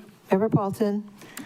I move to pass Bill 192 on first reading. Second. Moved by Member Paulton, seconded by Vice Chair Sugimura to pass Bill 192 on first reading. Discussion, Member Paulton. Oh, this is kind of what I said. I know for the last one. Bill 192 amends the Office of the Mayor's fiscal year 2026 budget by updating conditional language for Maui Nui Resiliency Hui to develop a Honokwai safe parking site. The amendment also reduces the original conditional amount of 500,000 to 400,000, deletes a Honokwai safe parking site, and inserts a TMK parcel to accommodate transitional housing and to establish and manage a resiliency hub instead. Additionally, a new condition is added in the amount of 100,000 for a West Maui safe parking site. Kind of, I guess, what I said for the previous bill, because Okay, they're tied at the hip. Similar, right. Any more discussion? All those in favor of the motion, please raise your hand, say aye. Aye. 8 ayes, 0 noes, motion carries. Ms. Clerk? Thank you, Madam Chair. Moving on to the ordinances for second and final reading. Oh, Chair. Yes. got Sorry, one more. Bill 194. It's down at the Okay. bottom of the page. And then also, I just wanted to confirm that Bill 193 was included in the motion that Member Sugimura made. Yes. It was, yeah. Thank you. And 194. Chair. Did you call it? 194, no, I was almost going to skip over it, but I'm going to call it right now. For referral to the Government Relations Ethics and Transparency Committee is Bill 194, 2025, a bill for an ordinance establishing Chapter 2.03 Maui County Code on County Council vacancies in office. Members, any objections to referring this matter to the Great Committee? No objections. Member Rollins Fernandez? Why'd you give me that face? Mahalo, Chair. I don't have any objections to sending it to committee, but it's the exact process that we just did last month. And so instead of having to have that first meeting to discuss procedure, this bill would codify it. And so since we already had a discussion on the process, I figured I'd do a temperature check to see if any of the members wanted to just like pass it out today on first reading instead of sending it to committee. And again, I don't have any objections to sending it to committee, but I am mindful of everyone's time. This year was a lot, and it looks like next year is going to be a lot as well. Any more discussion, members? Yes, Member Uuhajens. Thank you. I think this is a good time to have this discussion because unfortunately it's top of mind for everyone. So this just codifies the selection process that we don't have to have that first meeting as we did, so we don't need a meeting to have a meeting? Yes, exactly. Okay, I'm okay to pass this now. This is fine with me. Any objections to moving on this one? Okay, motion? I have my notes ready for this, just in case the members were like, yeah. Member Okay. Rollins Fernandez? Mahalo, Chair. I move to pass Bill 194, 2025 on first reading. Second. Moved by Member Rollins Fernandez, seconded by Member Uuhajens to pass Bill 194, 2025 on first reading. Discussion, Member Rollins Fernandez. Mahalo, Chair. This bill amends Maui County Code by adding a new chapter entitled 2.3 County Council Vacancies in Office to establish the process by which the council fills a vacancy in a council member's office for an unexpired term of less than 15 months. As a council, we have already executed this process, and now this bill merely seeks to codify it in order to avoid lengthy discussions on procedure in the future. If the body prefers, no, and that's it. Mahalo, Chair. Any more discussion? All those in favor of the motion, please raise your hand and say aye. Aye. Aye. 8 ayes, 0 noes, motion carries. Thank you. Welcome. Ms. Clerk? Chair, we're now on ordinances for second and final reading. Before you is Bill 160 CD1 2025, a bill for an ordinance authorizing the mayor to enter into an intergovernmental agreement for the Waimaoli Freshwater Initiative. Member Cook? Chair, I move to pass Bill 160, CD1, 2025 on second and final reading. Second. Moved by Member Cook, seconded by Vice Chair Sugimura to pass Bill 160, CD1, 2025 on second and final reading. Member Cook. Thank you, Chair. The Waimaoli Freshwater Initiative strengthens Hawaii's long-term water security by coordinating management of freshwater, stormwater, wastewater, and recycled water across the state and county agencies. It also builds on proven One Water practices like conservation, stormwater capture, and watershed restoration to ensure a sustainable, reliable freshwater supply for all of Hawaii. I respectfully ask for the members' support for my motion. Any more discussion? All those in favor of the motion, please raise your hand. Say aye. Aye. 8 ayes, 0 noes, motion carries. Ms. Clerk? Chair, before you is Bill 169, CD1 2025, a bill for an ordinance to establish valuations for shared equity deed and ground lease restricted real property administered by a qualified entity. Member Rollins Fernandez. Mahalo, Chair. If there are no objections, may I please request the clerk also call up Bills 170 and 171? Any objections? Ms. Clerk? Chair, before you is Bill 170, CD1 2025, a bill for an ordinance amending Section 3.48.810 Maui County Code, establishing a new circuit breaker tax credit category, and Bill 171, CD1 2025, a bill for an ordinance amending Chapter 3.48 Maui County Code, extending Maui wildfires real property tax relief.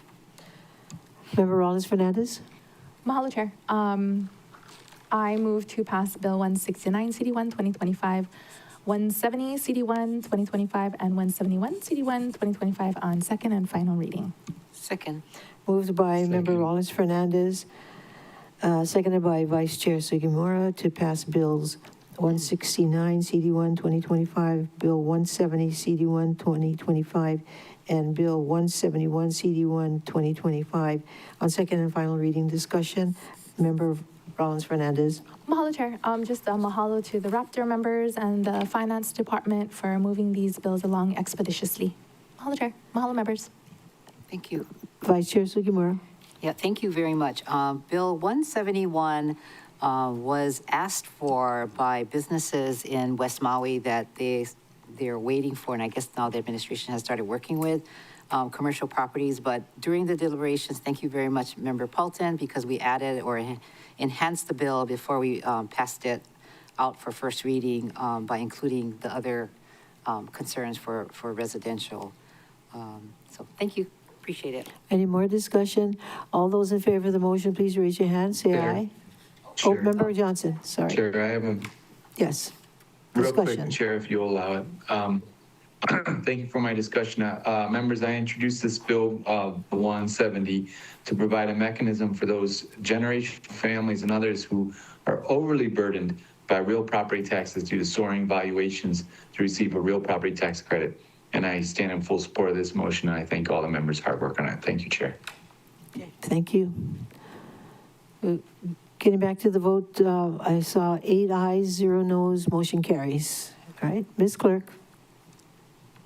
Chair, before you is Bill 175, 2025, a bill for an ordinance amending Section 10.48.040 Maui County Code to prohibit parking on a portion of Ahe Place, Pukalani, Hawaii.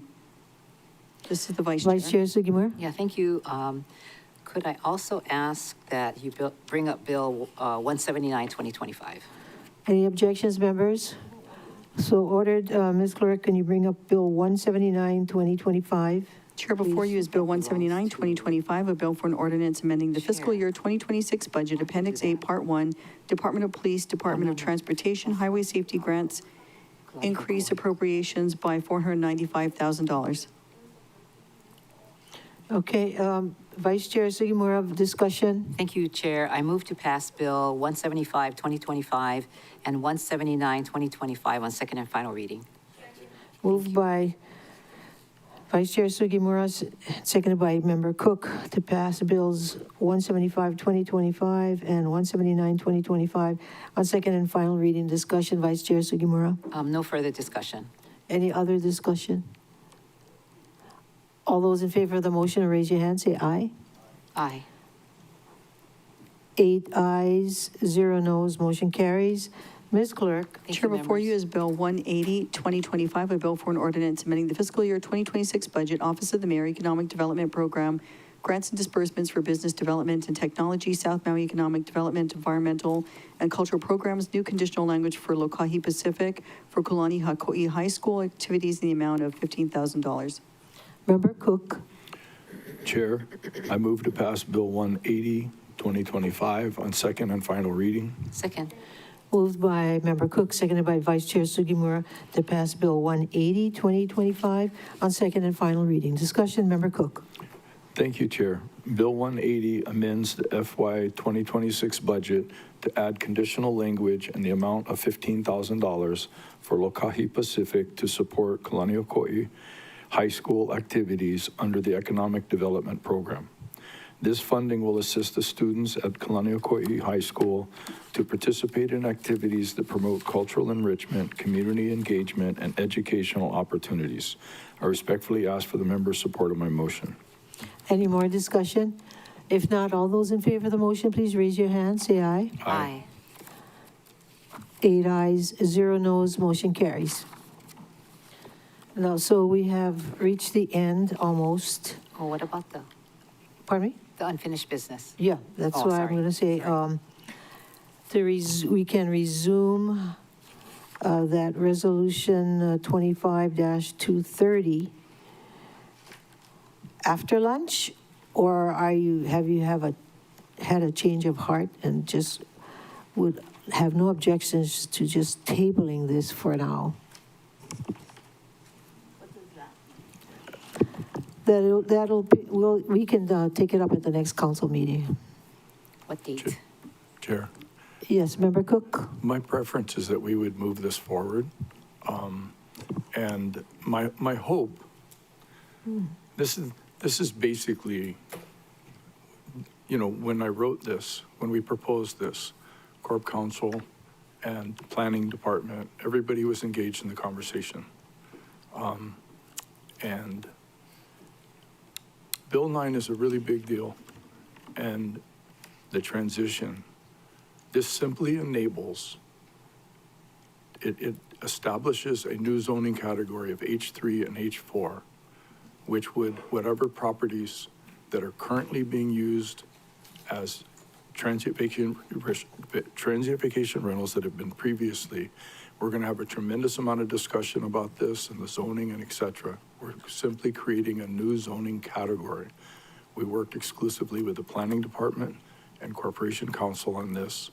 I'd like to move this forward before the holidays, and it's just one step in many for us to be addressing the solidification of Bill 9 and how it works. Okay, Member Cook. Okay, go ahead. Member Cook. I have read the members, and I see there are 5 votes for, and you need 6. So that's why if it went forward, it would fail. Chair, just a point of procedure. The amendment would require 6 votes because we need to waive Rule 19C to amend at final reading. But the resolution itself would just need a simple majority of 5. But in order for it to pass, you have to you have to include Rule 19. Only for the resolution, only for the amendment to the resolution to pass on this reading. To send the resolution to committee, to the planning commission. That's fine, but I don't, if I could, I don't want to take away everybody's ability to participate in this discussion. It's already an issue, so I don't want to do that. But I think she's right. We only need 5 to send it to the commission. I'm wondering, though, if it's a possibility to find a middle ground that maybe if we could pass it today and perhaps we could have a 7B in committee when we start rolling again, whenever that is, knowing that the commission is going to take a little while to hear it, but that we can begin the time clock, if that's okay with people. Okay, wait. If not, I'm okay to just leave it on the clerk's desk if we can't come to a resolution today. Right. So what I was thinking, maybe people have changed their minds in the meantime, but it seems that there's only 5 votes. And there wasn't 5 votes initially before Member Paulton's amendment. So we're looking at 4 votes. So that's why if we took a lunch break and you think there's a chance for people to think about it and change their minds one way or the other, then we should do that. Otherwise, we can leave it on the clerk's table and take more time to think about it. And at the next council meeting, take action. Member Paulton. And Gabe Johnson. Deputy Lillis is online, and I think that's what Member Sinensi was asking for. I think it would make sense to at least hear her perspective on when it could be scheduled at the Planning Commission and about this action today. I know Member Sinensi asked for that, and I wouldn't mind to hear it as well. All right, and before that, I see Member Johnson. So because he's away and it's harder for us to keep track of him. Member Johnson. Thank you, Chair. I was looking for solutions and middle grounds as well. And I guess I'll ask Councilmember Paulton, how about we try to put it in DRIP committee? It's a full 9-member committee, and maybe we could do something, and quickly, and just put it in your committee, because that way we don't have to wait till the new HLU is formed. So I'll have for a suggestion, members, if we can. That is one suggestion. I'm amenable. Yeah. Member Paulton. Okay. I'm amenable if that's what you folks want, because January I was going to take up something that I'm not going to take up in January anymore. So. All right. Okay. But just let me say that now we're getting into the discussion of the committee membership. And, in a few days, we're going to have the 9th member.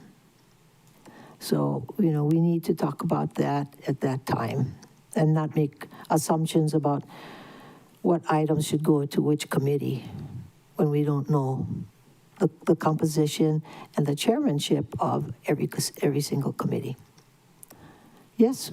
Okay, well, I guess, Chair, I'm sorry, if you're still recognizing me. Yeah, I'm still recognizing I'll just end it on this.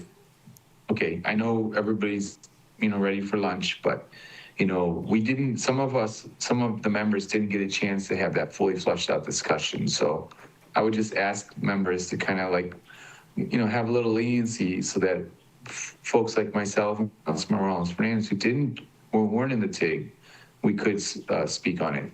If DRIP is a full 9-member committee and she has a space like she just mentioned, why not? I don't see what you're against, especially if it's not going to be heard in the planning commissions. But I made my points, members. I just wanted to bring that up. Thank you, Chair. Yes. No matter what, we're not going to have it next week. It'll probably be the following week. Next week is Christmas, so I don't think this item takes precedence over Christmas. Member Hodges, I saw your hand up.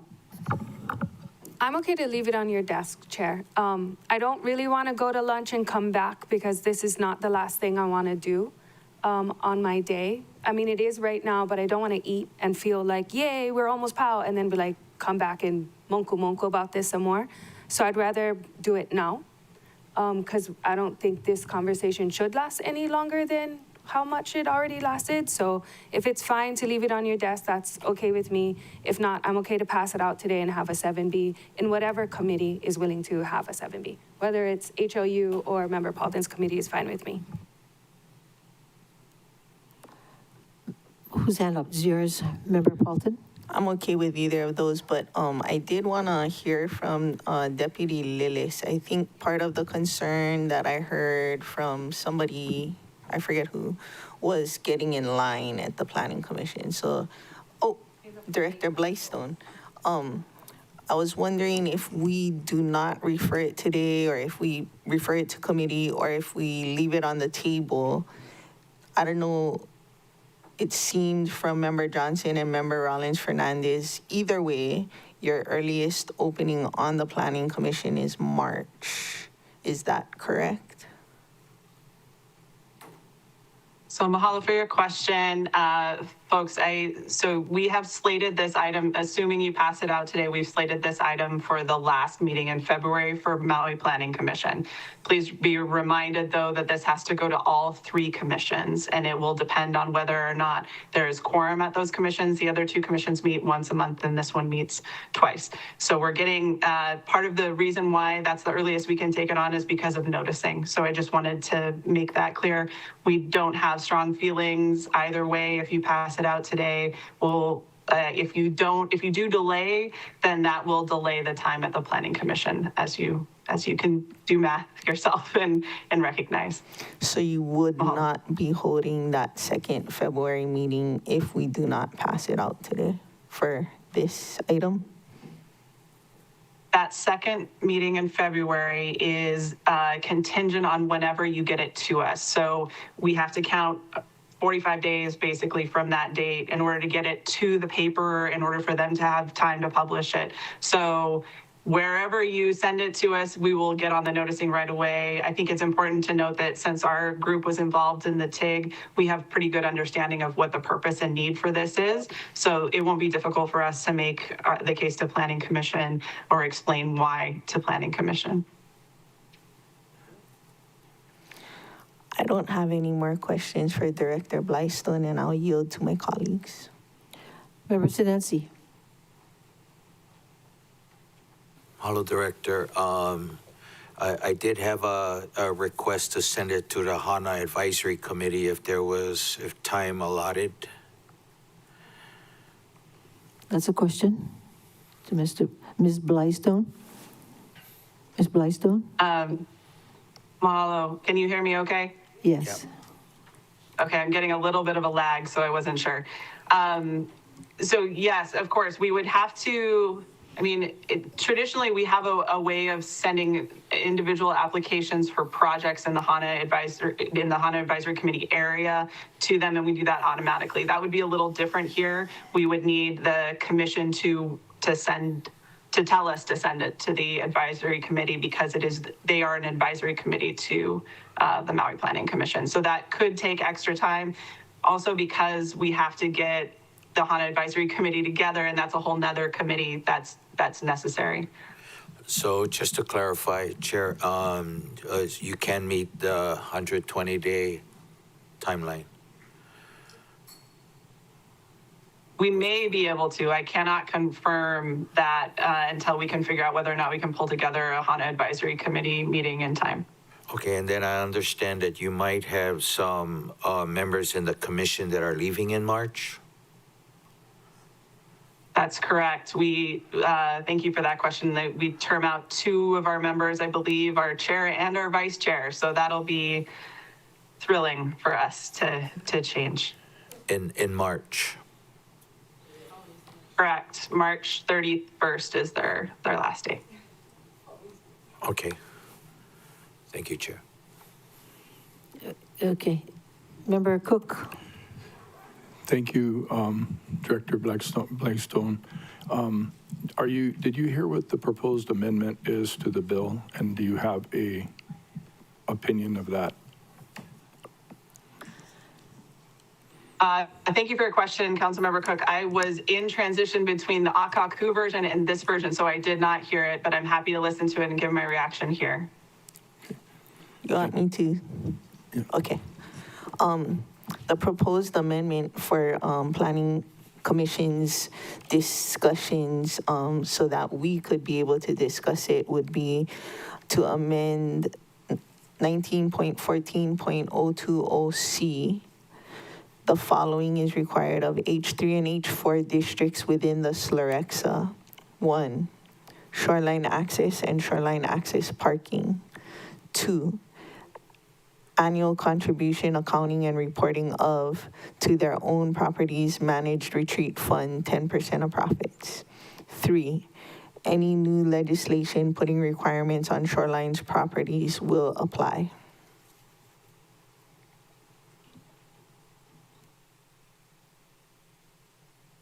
I apologize, my computer's being a little squirrely. I don't see anything outright that we would object to in that amendment. I don't have any strong reactions initially. I would need to read it in context, but no strong reactions, negative or positive. It's fine. And my purpose for adding it in is because we don't want to kick it back if we want to discuss it when it comes back to us, so that at least it's something that they consider. It may be better in a different section of the bill, the percentages may be different or whatever, but the main thing is if they consider it, comment on it, recommend one way or another, we can discuss it when it comes back to us without having to kick it back to the planning commissions.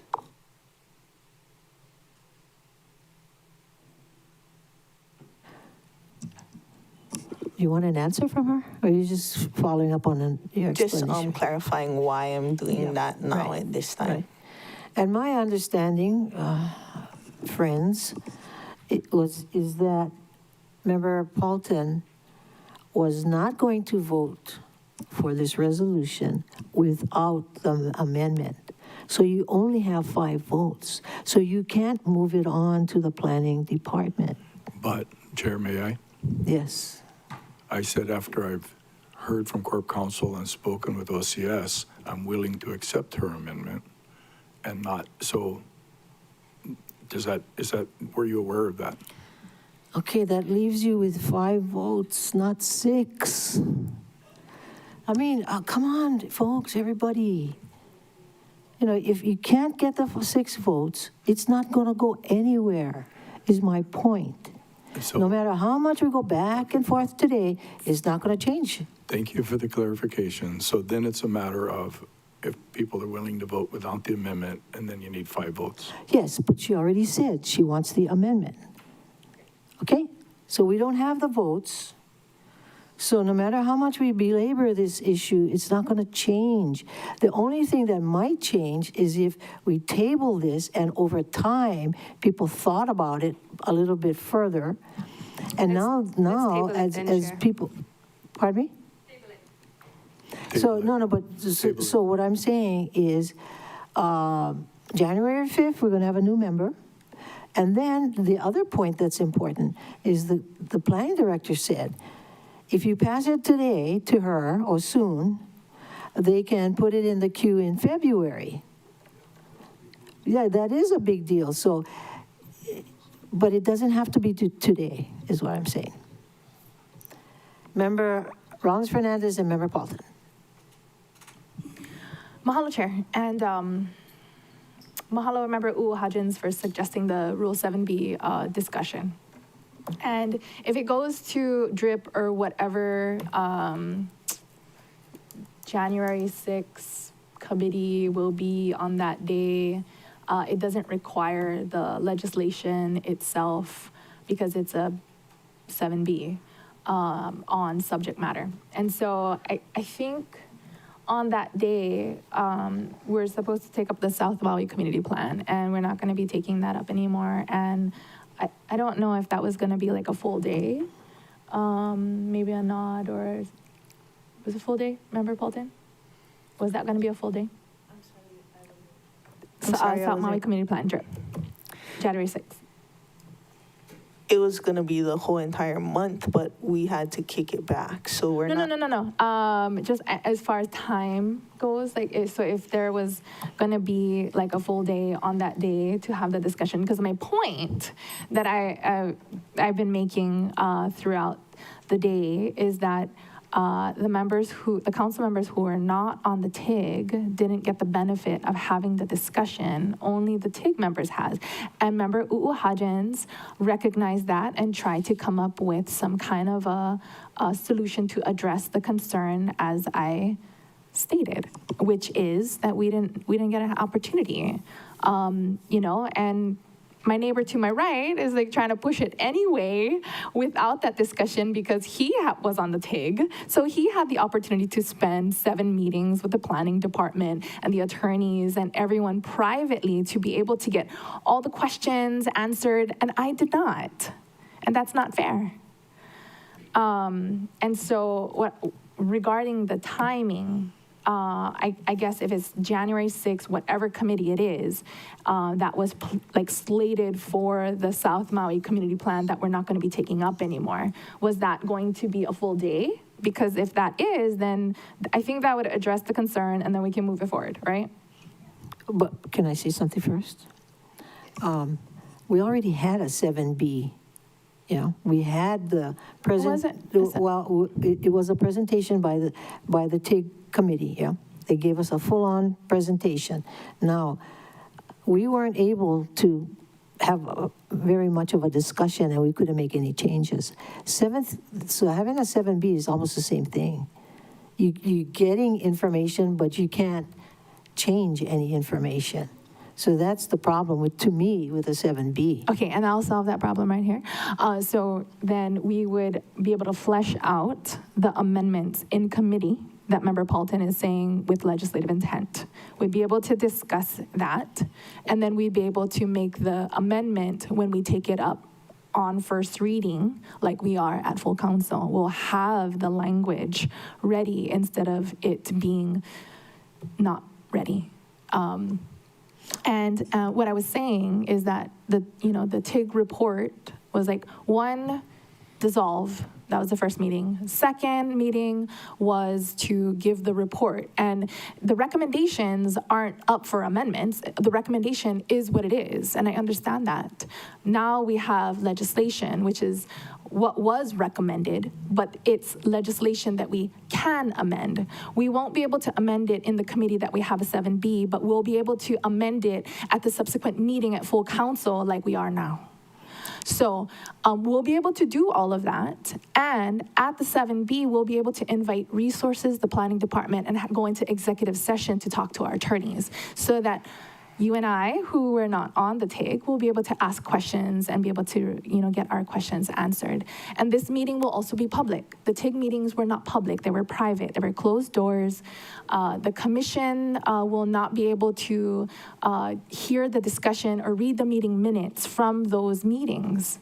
No one will. And so the commission won't have the benefit of having the information that we would glean from the resources and from each other as we discuss the pros and cons of doing one thing or another, 10% profit, 20% profit, these properties, not these properties. All of that substance is private.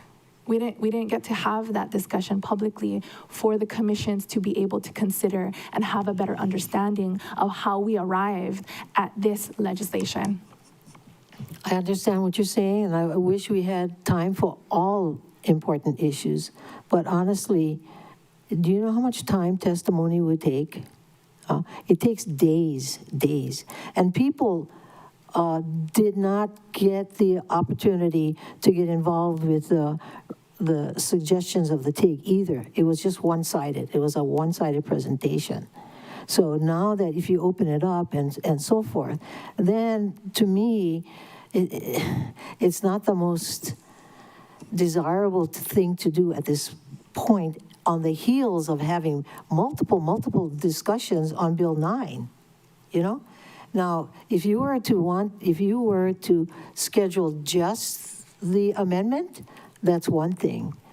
But it sounded like you wanted to possibly be open to making amendments on everything, not just Member Paulton's, right? So the bill would stay in full council on the clerk's desk, and then we would simultaneously be able to have a discussion as a 7B in committee, and we'd be able to discuss potential amendments. Do I have amendments?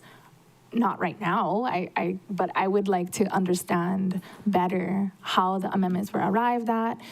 There will likely be a lawsuit associated with this too. So we should have that discussion. We should be able to consult with our attorneys, which, like the TIG members had the opportunity. I didn't. You didn't. Member Johnson didn't. The other thing that, the TIG didn't, I don't know if they considered or not, was the testimony that was provided today and on Monday, which was that some of the residents who are either owner-occupier or long-term tenants in these complexes would love to not be upzoned to hotel because they would like to have community in these complexes. So the TIG may or may not have had that information from the residents themselves of these complexes of whether they're going to be, this upzoning is going to be imposed upon them. Because generally when we do change in zoning, it's by request of the property owner and not the council imposing that upzoning on them.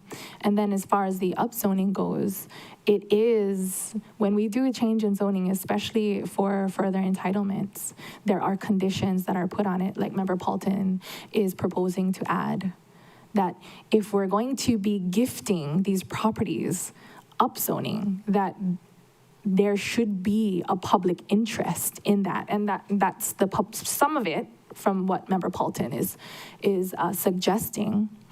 But is that exhaustive? Is that, what Member Johnson would have added? Is that what I would have added?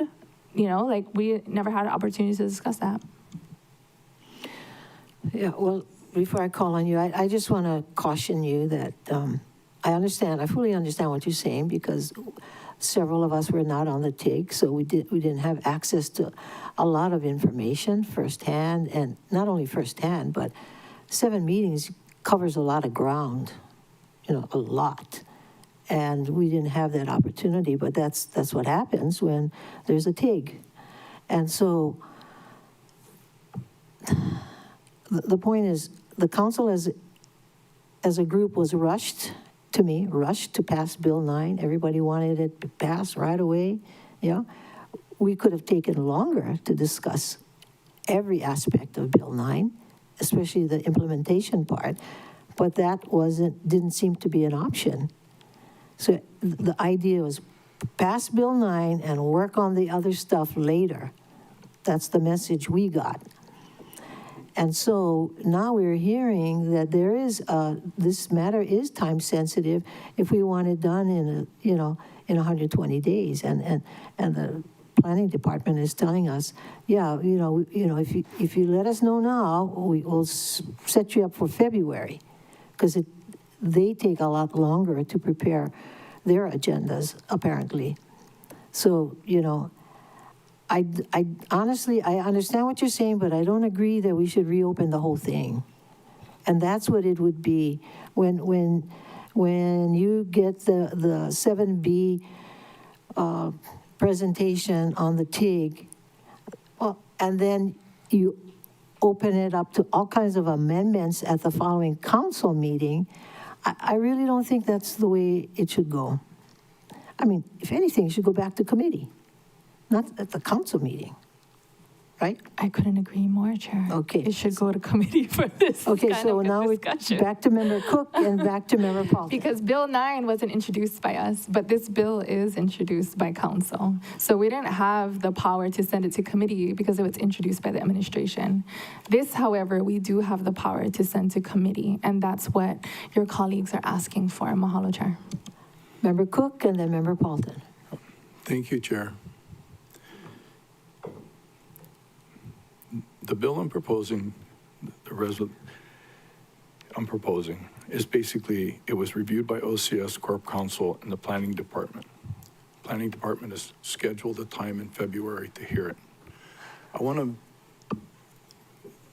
I hear my colleague, and I just want to say, for the record and for everybody,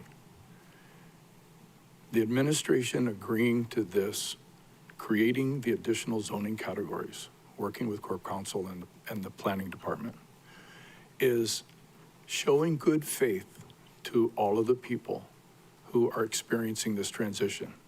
Because part of Bill 9 was that people would have the opportunity, if they chose, to apply for rezoning, have it reviewed, and have them qualify to continue to maintain their transient vacation use if they met the various conditions, and we've outlined conditions. I'll point out to my colleagues also, one of the things that I've continually emphasized, people who are in these buildings, condominiums, if they don't want to do transient vacation rentals, they don't. They can be owner occupied and pay the appropriate tax. It isn't forcing them to be highest and best use. I felt very strongly about that. All of the owner occupants and people who choose to sell and have owner occupants have that right. They are not all of a sudden mandated to, even though they're H3 and H4, they have the opportunity.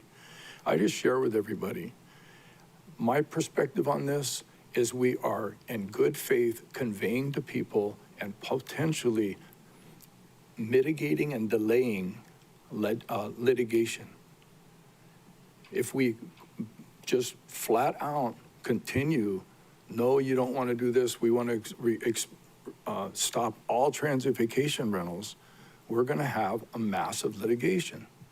This is showing good faith from the administration and the council to enable people to adapt to the new rules, have it be reviewed, have us maintain that aspect of our economy, free up housing, trying to accomplish a variety of goals that we're striving to do. I'm just saying, I feel strongly we need to basically show good faith. People are basically, they don't believe. Many people I've talked, they don't believe that they're going to have the opportunity to rezone. So I wanted to say that people know where I'm coming from, where I'm at, why I'm proposing this, why I feel strongly about it. I really want to show people that the administration and the council is operating in good faith when we're talking about the TIG recommendations. There's a tremendous amount of conversation that's going to occur. This is not a be-all, end-all finish to it. But if we don't start it. Right. And all I'm saying, Member Cook and everybody else, is I fully understand that each of you have different points of view, and we've hit a wall. Yeah, we've hit a wall. So no matter, you can talk for the next 3 hours, and you probably wouldn't change the minds of some people, and vice versa. So given that situation, we need to take a step back and figure this out another way. Because this way, we're not getting anywhere. That's all I'm saying. Member Paulton.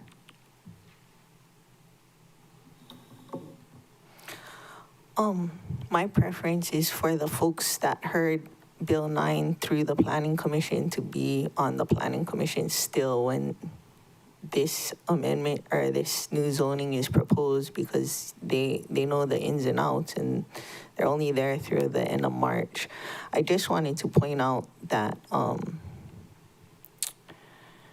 if I had posted the ASF, then we probably wouldn't have needed 6 votes. And I can post a PAF to post an ASF for next committee meeting, and then there will only need 5 votes, and I think it will pass because when we interviewed the guy, he said he was for the TIG recommendations, and not trying to do political wrangling, but if you can count, so can I, and it'll either pass this meeting or the next, and I guess my preference is for like Kim Thayer them to be on there when it gets heard.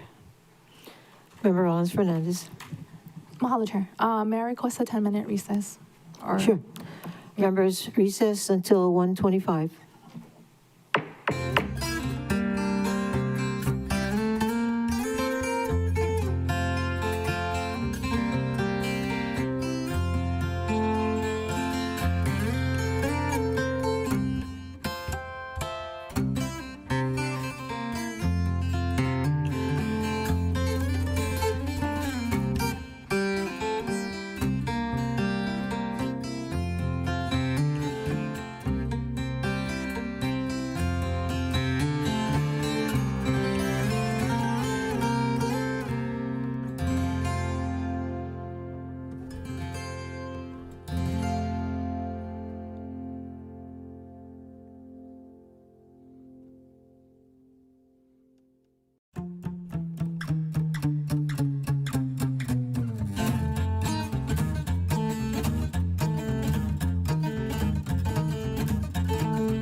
For the council meeting of December 19th, 2025, please reconvene. Members, do you have any objections to tabling this matter? Yeah, yes. Member Cobb. Can I ask a clarifying question? Sure. It tabling today or tabling? To the next council meeting. To the next council meeting, okay. All right. Oh, I did have a question for Director Blystone before we move on.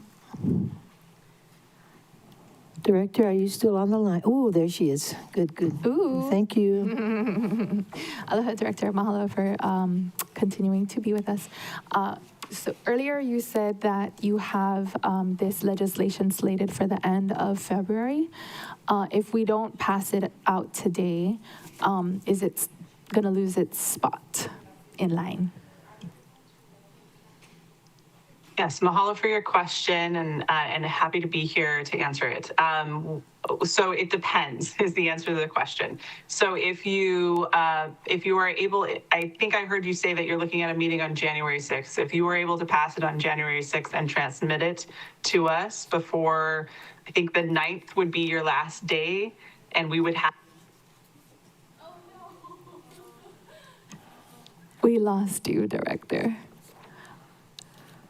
Well, you got the 9th would be the last day. The 9th, okay. And then if I can ask a clarifying question regarding the scheduling, I was almost about to read lips and then there was a stall in the internet. So when would it be scheduled again on the agenda for council? January 9th. It would January be on January 5th is just for standing committees, I believe, and then January 9th is a regular council meeting. Standing committees. Okay. Yeah. Okay. And so she said the deadline is January 9th. Okay. Okay, mahalo, Chair. Oh. Member Johnson. Thank you, Chair. I would support tabling. I guess that's where we're at right now because I've been trying to participate in this conversation 3 times. I've raised my hands and I haven't been called on, and the conversation is going so fast. I'm trying to catch up. You know, I do feel like this is getting rammed through, and we don't have a chance to talk if we weren't on the TIG. Just like me trying to raise my hands, if I'm trying to speak and I'm not being heard, it's very similar to this not going to committee. I'm gonna once again, and this will be end because I know we're at the end. I don't see why we're ramming it through. It doesn't make any sense. I want to have it to committee so that we can have that discussion. So I feel like I'm catching up because I haven't been called on. I know I'm not in the chambers. It just is jamming me up here, Chair. So please keep an eye with my hands up, or maybe I'll just unmute myself and say, Chair, Chair, Chair. But, I just wanted to make that point. Thank you. We'll try to do better. Okay.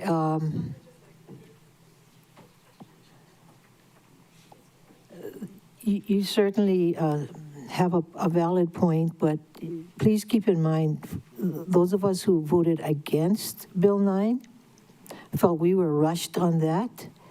And why wasn't this the implementation mechanism discussed with Bill 9? That would have been the logical thing to do. So this is where we are today, a mess. It's all over the place. So if you don't mind, we tabling this till the next council meeting, which is January 9th. Yep. And Chair, could we just ask that we withdraw all the motions, that when we come back, it's just nice and clean? Members, withdraw your motions. I can withdraw. Is there any way that the next council meeting could be January 8th? Well, there is, it could be January 5th, actually. But it was only to take up the standing committees. Oh. I'm okay with it taking up only the standing committees on the 5th, but I think we could move the 9th forward so we're not pushed up against that time clock that Director Blystone spoke to.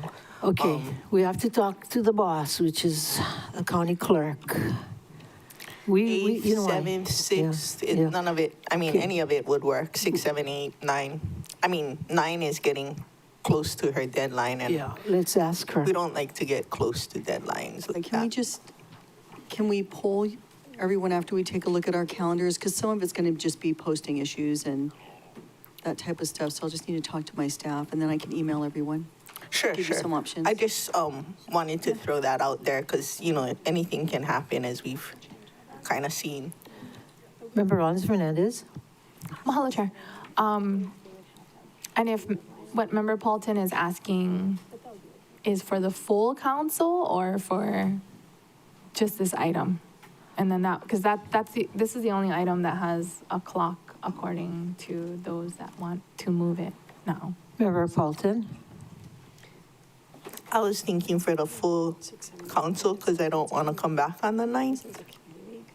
But I'm open to whatever, you know? I'm not adamant or anything.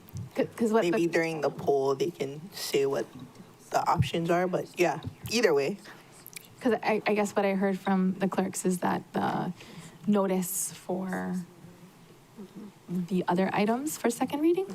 Yep, so we've spoken with our staff and we can advance up the meeting by a few days if you guys want to do it that way. I haven't checked everyone's schedules. I don't know how your schedules look, but it can be done. So do you want me to just poll everyone? Chair, Yeah, after? okay, so this is a date instead of having the council meeting on January 9th. Right. Okay.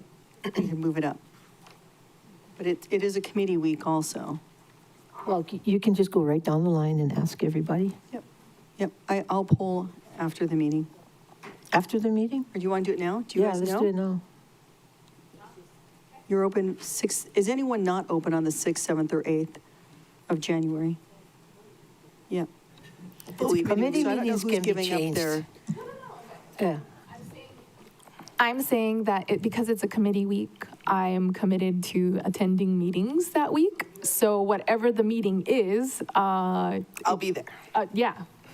And I'm hoping that maybe DRIP can take up a 7B and then we can have a discussion in committee before we pass this out to a planning commission. I'm at your service. Perfect. Support. Perfect. So do we want to decide on a date of the 6th or the 7th? Just so that you're not running right up on the 9th, because I'm just not sure how long this discussion might take. And if the planning department's deadlines are on the 9th. Am I able to have a DRIP committee meeting on the 6th if on the 5th we decide that DRIP still exists and I'm still the chair?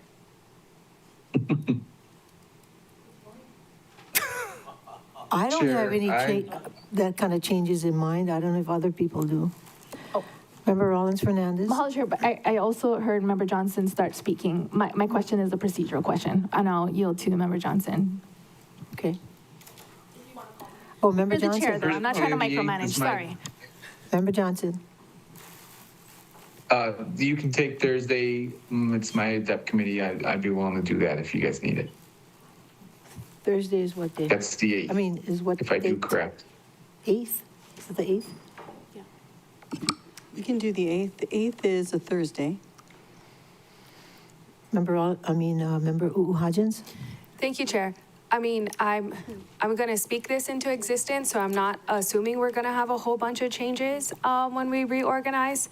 And so if we do have council on the 8th, thank you, Member Johnson, then either Member Paulton can have her standing afternoon for Wednesday, or maybe we can switch and have it on, you can have my Tuesday afternoon if that's okay. I haven't spoke to great committee staff to see if there's any pressing items, which we passed the one pressing item today.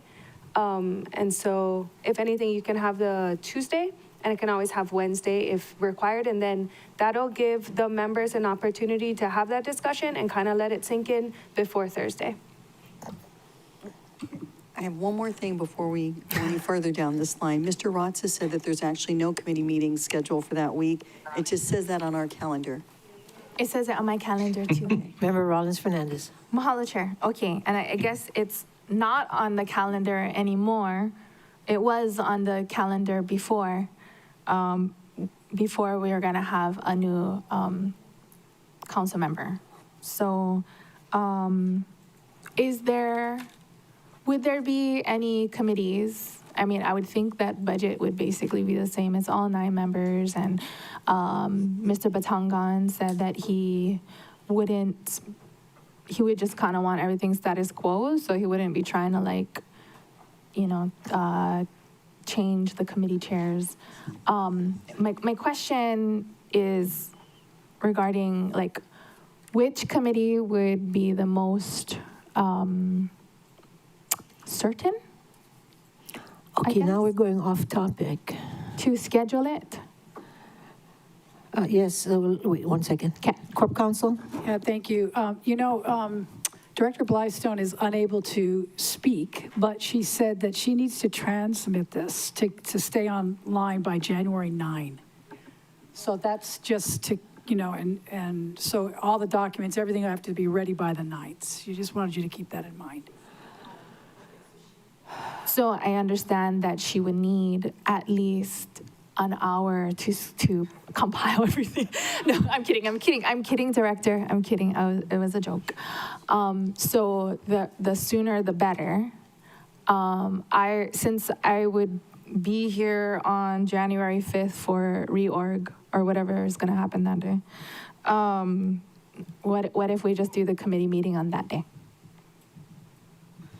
It's okay with me. We just have to be able to post, which we have to make sure that that committee still exists, I guess. Yeah, which comes back to my question about which committee would likely still exist. Well, we haven't voted on it yet, And so it's hard to say until we get it. We're all sitting at the same table and hammering this out. A legal question would be, can we post the week in advance, I guess, would be like the ending of December. And then if my committee doesn't still exist, then it would be canceled. Is that something that would work? We just post it assuming that my committee exists. And if something happens to dissolve my committee, then it'll be canceled because my committee doesn't exist anymore. Right. And then if the committee exists and the chairs are different, I don't think that matters either as far as sunshine law. So then we could still have the meeting. And this is all because of you. You're welcome. This. I know, you choke my neck. You make life so complicated now. In my mind, it's not going to be complicated. That's all I can say. But they do have a point. If we're going to post something, what do we post? Why don't we just post a committee and assume that it's going to be there? David? Thank you, Chair. Just a couple of quick notes. Of course, the organization of the committees is not before the council today, so we can't really get too deep into that discussion. Right. I will just note, we do have a resolution 25-5 FD1 that was adopted on January 2nd that remains in effect, and it will continue to be in effect unless and until the council adopts another resolution to change the committee membership. So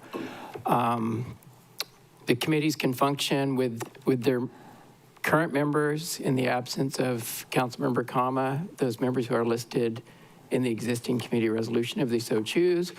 We had been anticipating the committees would probably choose to wait to schedule committees until there's an opportunity to consider adding on Councilmember Designate Batangan as of January 1st. But that, again, that's a topic for another council meeting. Thank you. And I've tried to discourage everybody speculating who's going to be on what and chairing what. But the fact remains, in order to post something, we have to post a committee. And that's the reason why this topic keeps coming up, We have to, what do we post? Thank you, Chair. I do see a couple of council members trying to speak. Okay, Member Rollins Fernandez, Mahalo, and Chair. then Member Johnson. I think, is it illegal to do what Member Polton suggested, just post drip? And then if it exists, then we do it. If it doesn't exist, then it gets canceled. Yeah, it's not illegal. Okay, why don't we just do it? Okay, great. And worry about the consequences later. Okay, so we got the committee meeting, and then we need to schedule the council meeting. Will it be on the 7th, 6th? How long does Director Blystone need? Longer than an hour? She said she just needs to get your transmittal. So whatever you folks are going to prepare after that meeting for her to send, that's what she needs. So an hour would be good. That meeting could run all day and night, you know. Right, so the 6, 7, or 8? Probably not the 8, we're saying? 6 or 7? 7. 7. You know, but you have, okay, let's 6, be 7. let's be practical about this. People should not be misled to think that's their only opportunity to recommend changes, because they can meet with the Planning Commission as well. And it's probably better, because I'm sure the Planning Commission is going to take up this subject in an orderly fashion, whereas it seems that, you know, Member Paulton had some ideas and somebody else may have some, and they may not, you know, like, it may not be in the sequence that it should be. So people can, including you, can make changes at the Planning Commission. You know, so in order to not have total chaos at the council meeting, let's have the chaos at the DRIP committee meeting, okay? Okay. Okay? So you can make all the changes you want at the 6, at the 7? committee level. 7? And then you, Oh, I'm council open to any day for the council meeting. You guys have to decide which day you want for the committee meeting. Oh, no, we did it. Chair. I think we said 5. Okay, 5. And then that way the 6th can be a, recess day if the committee goes longer. Yeah. And then the 7th be the council meeting. We And could then- do that, because And then we have the 8th in case we have to recess. Okay, how's that, Moana? Can you do that? We can, Chair, but we're going to need to post, our posting deadline will be, I think it's the 30th, right? The 30th for which day? For the 6th or 7th, because you're just getting too close into the holidays there. Okay, the 30th. December 30th? Oh, New Year's Eve, Christmas Eve. New Year's Eve, How about, oh my God. New Year's Eve. How about December 29th in the DRIP? The 29th in the DRIP committee. I'm not on this island. Oh, okay. Okay. Well, excuse me, here's another thought, because you always are able to join us remotely. It could be in the HLU committee where, remember, She's also. That's my daughter's birthday, Oh, and your as much daughter's as I love you guys, I love her so much more. So Yeah. I'm going to be with my daughter that Okay, day because then. that was not a previously scheduled day. So I made promises to her. Sorry. Duly noted. okay, then December 30? December 30th. Oh, it's too late. Today's what, the 19th? Posting for that would be Christmas. We're talking about committee, not council. Okay. Okay, now let's try again. Ms. Clerk, give us the date. So you already have your special meeting on January 5th. So the 6th or 7th, may be preferable to the 8th because we would have to finalize all the business, get everything done, transmit it to the mayor so that he can sign off on all of the legislation that's been done before it goes to the planning department. So that's why I don't think pushing it to the 8th may be the best option. So 6th or 7th is probably better. Okay, so when would you post? You have enough time to post, right? So the day after the special council meeting will be a committee meeting. So Chair, what I suggested earlier is consistent with what the deputy clerk just said, which was we would have special council meeting on the 5th, which is reorg. And then we would have committee meeting, DRIP, if it still exists, in the afternoon. And then we would have the 7B on this topic, subject matter. And then we would have the 6th if it recesses, and then we'll have that day.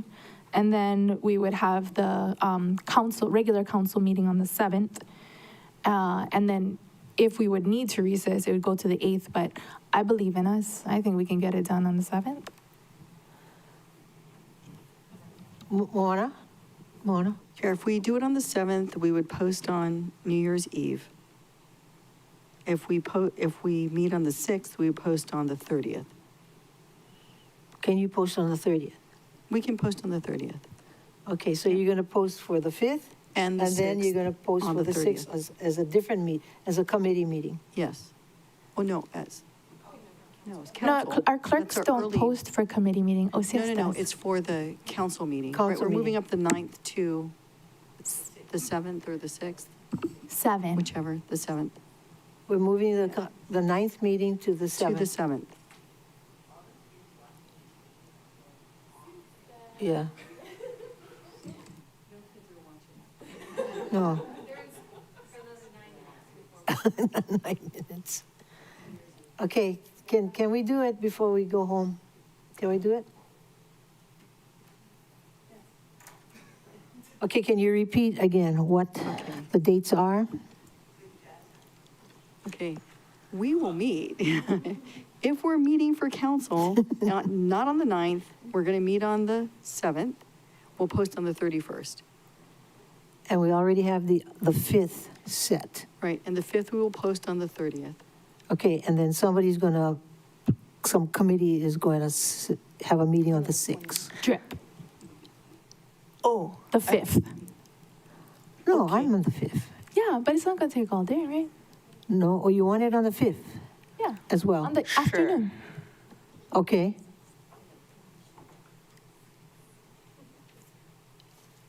All right, okay, everybody, mind? let's For Claire's mind? verify the dates again, one more time.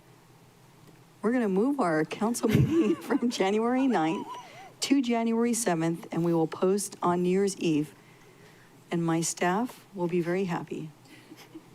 And then you're also going to post for the 5th on when? That we're going to post on the 29th. On the 29th for the 5th. Yes, And then DRIP is going to have a meeting on the 5th? the 6th, I thought. No, wait, she said 5th. we post? I can do it. Let me do it. Okay, Okay. On January 5th, 9 o'clock, we'll have a special council meeting on reorg. January 5th, same day, Monday, at 1:30, we're going to schedule a DRIP committee meeting. On January 7th, we're going to have our regular council meeting at 9. okay, very good. All right, that takes care of that. So this item is tabled, right? Until when? The 7th? The 6th? Correct. 7th, the 7th, okay. Madam Clerk, we're tabling this item till the 7th. Without objections, members?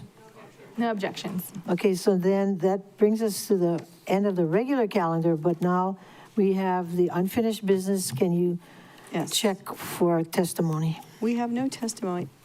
Well, it looks like Mr. Law might be making his way back. So we have one. One.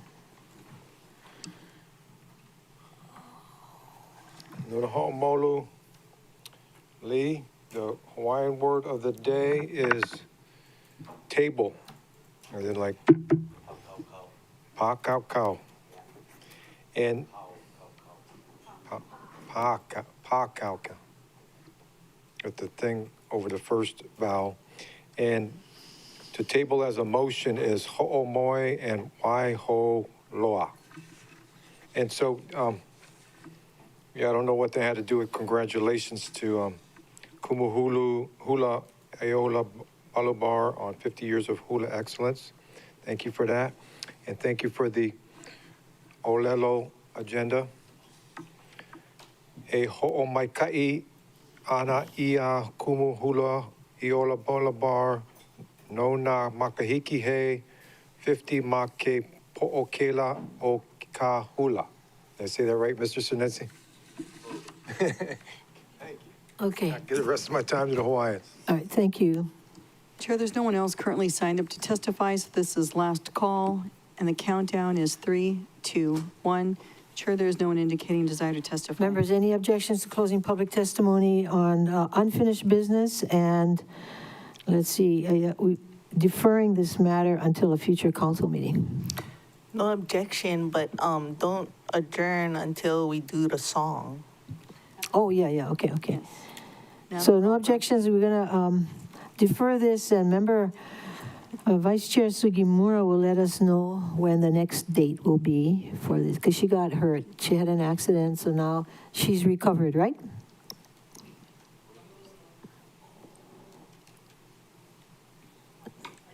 That was yours, right? Till she's better, yeah? So to a future council meeting. And now, before we adjourn, we're all gonna, gotta be in English too, because we don't know that. It'll be the subtext. Okay. You wanna do that part? The subtext or the? The Hawaiian part. Okay. Okay, everybody, happy birthday to Rochelle. Maka'olelo Hawaii. A oya. Ha'olilaha nau ya oi. Ha'olilaha nau ya oi. Ha'olilaha nau e Rochelle. Ha'olilaha nau ya oi. Jazz hands. Speech. All right, everybody, thank you. We had a somewhat productive meeting. This meeting is adjourned.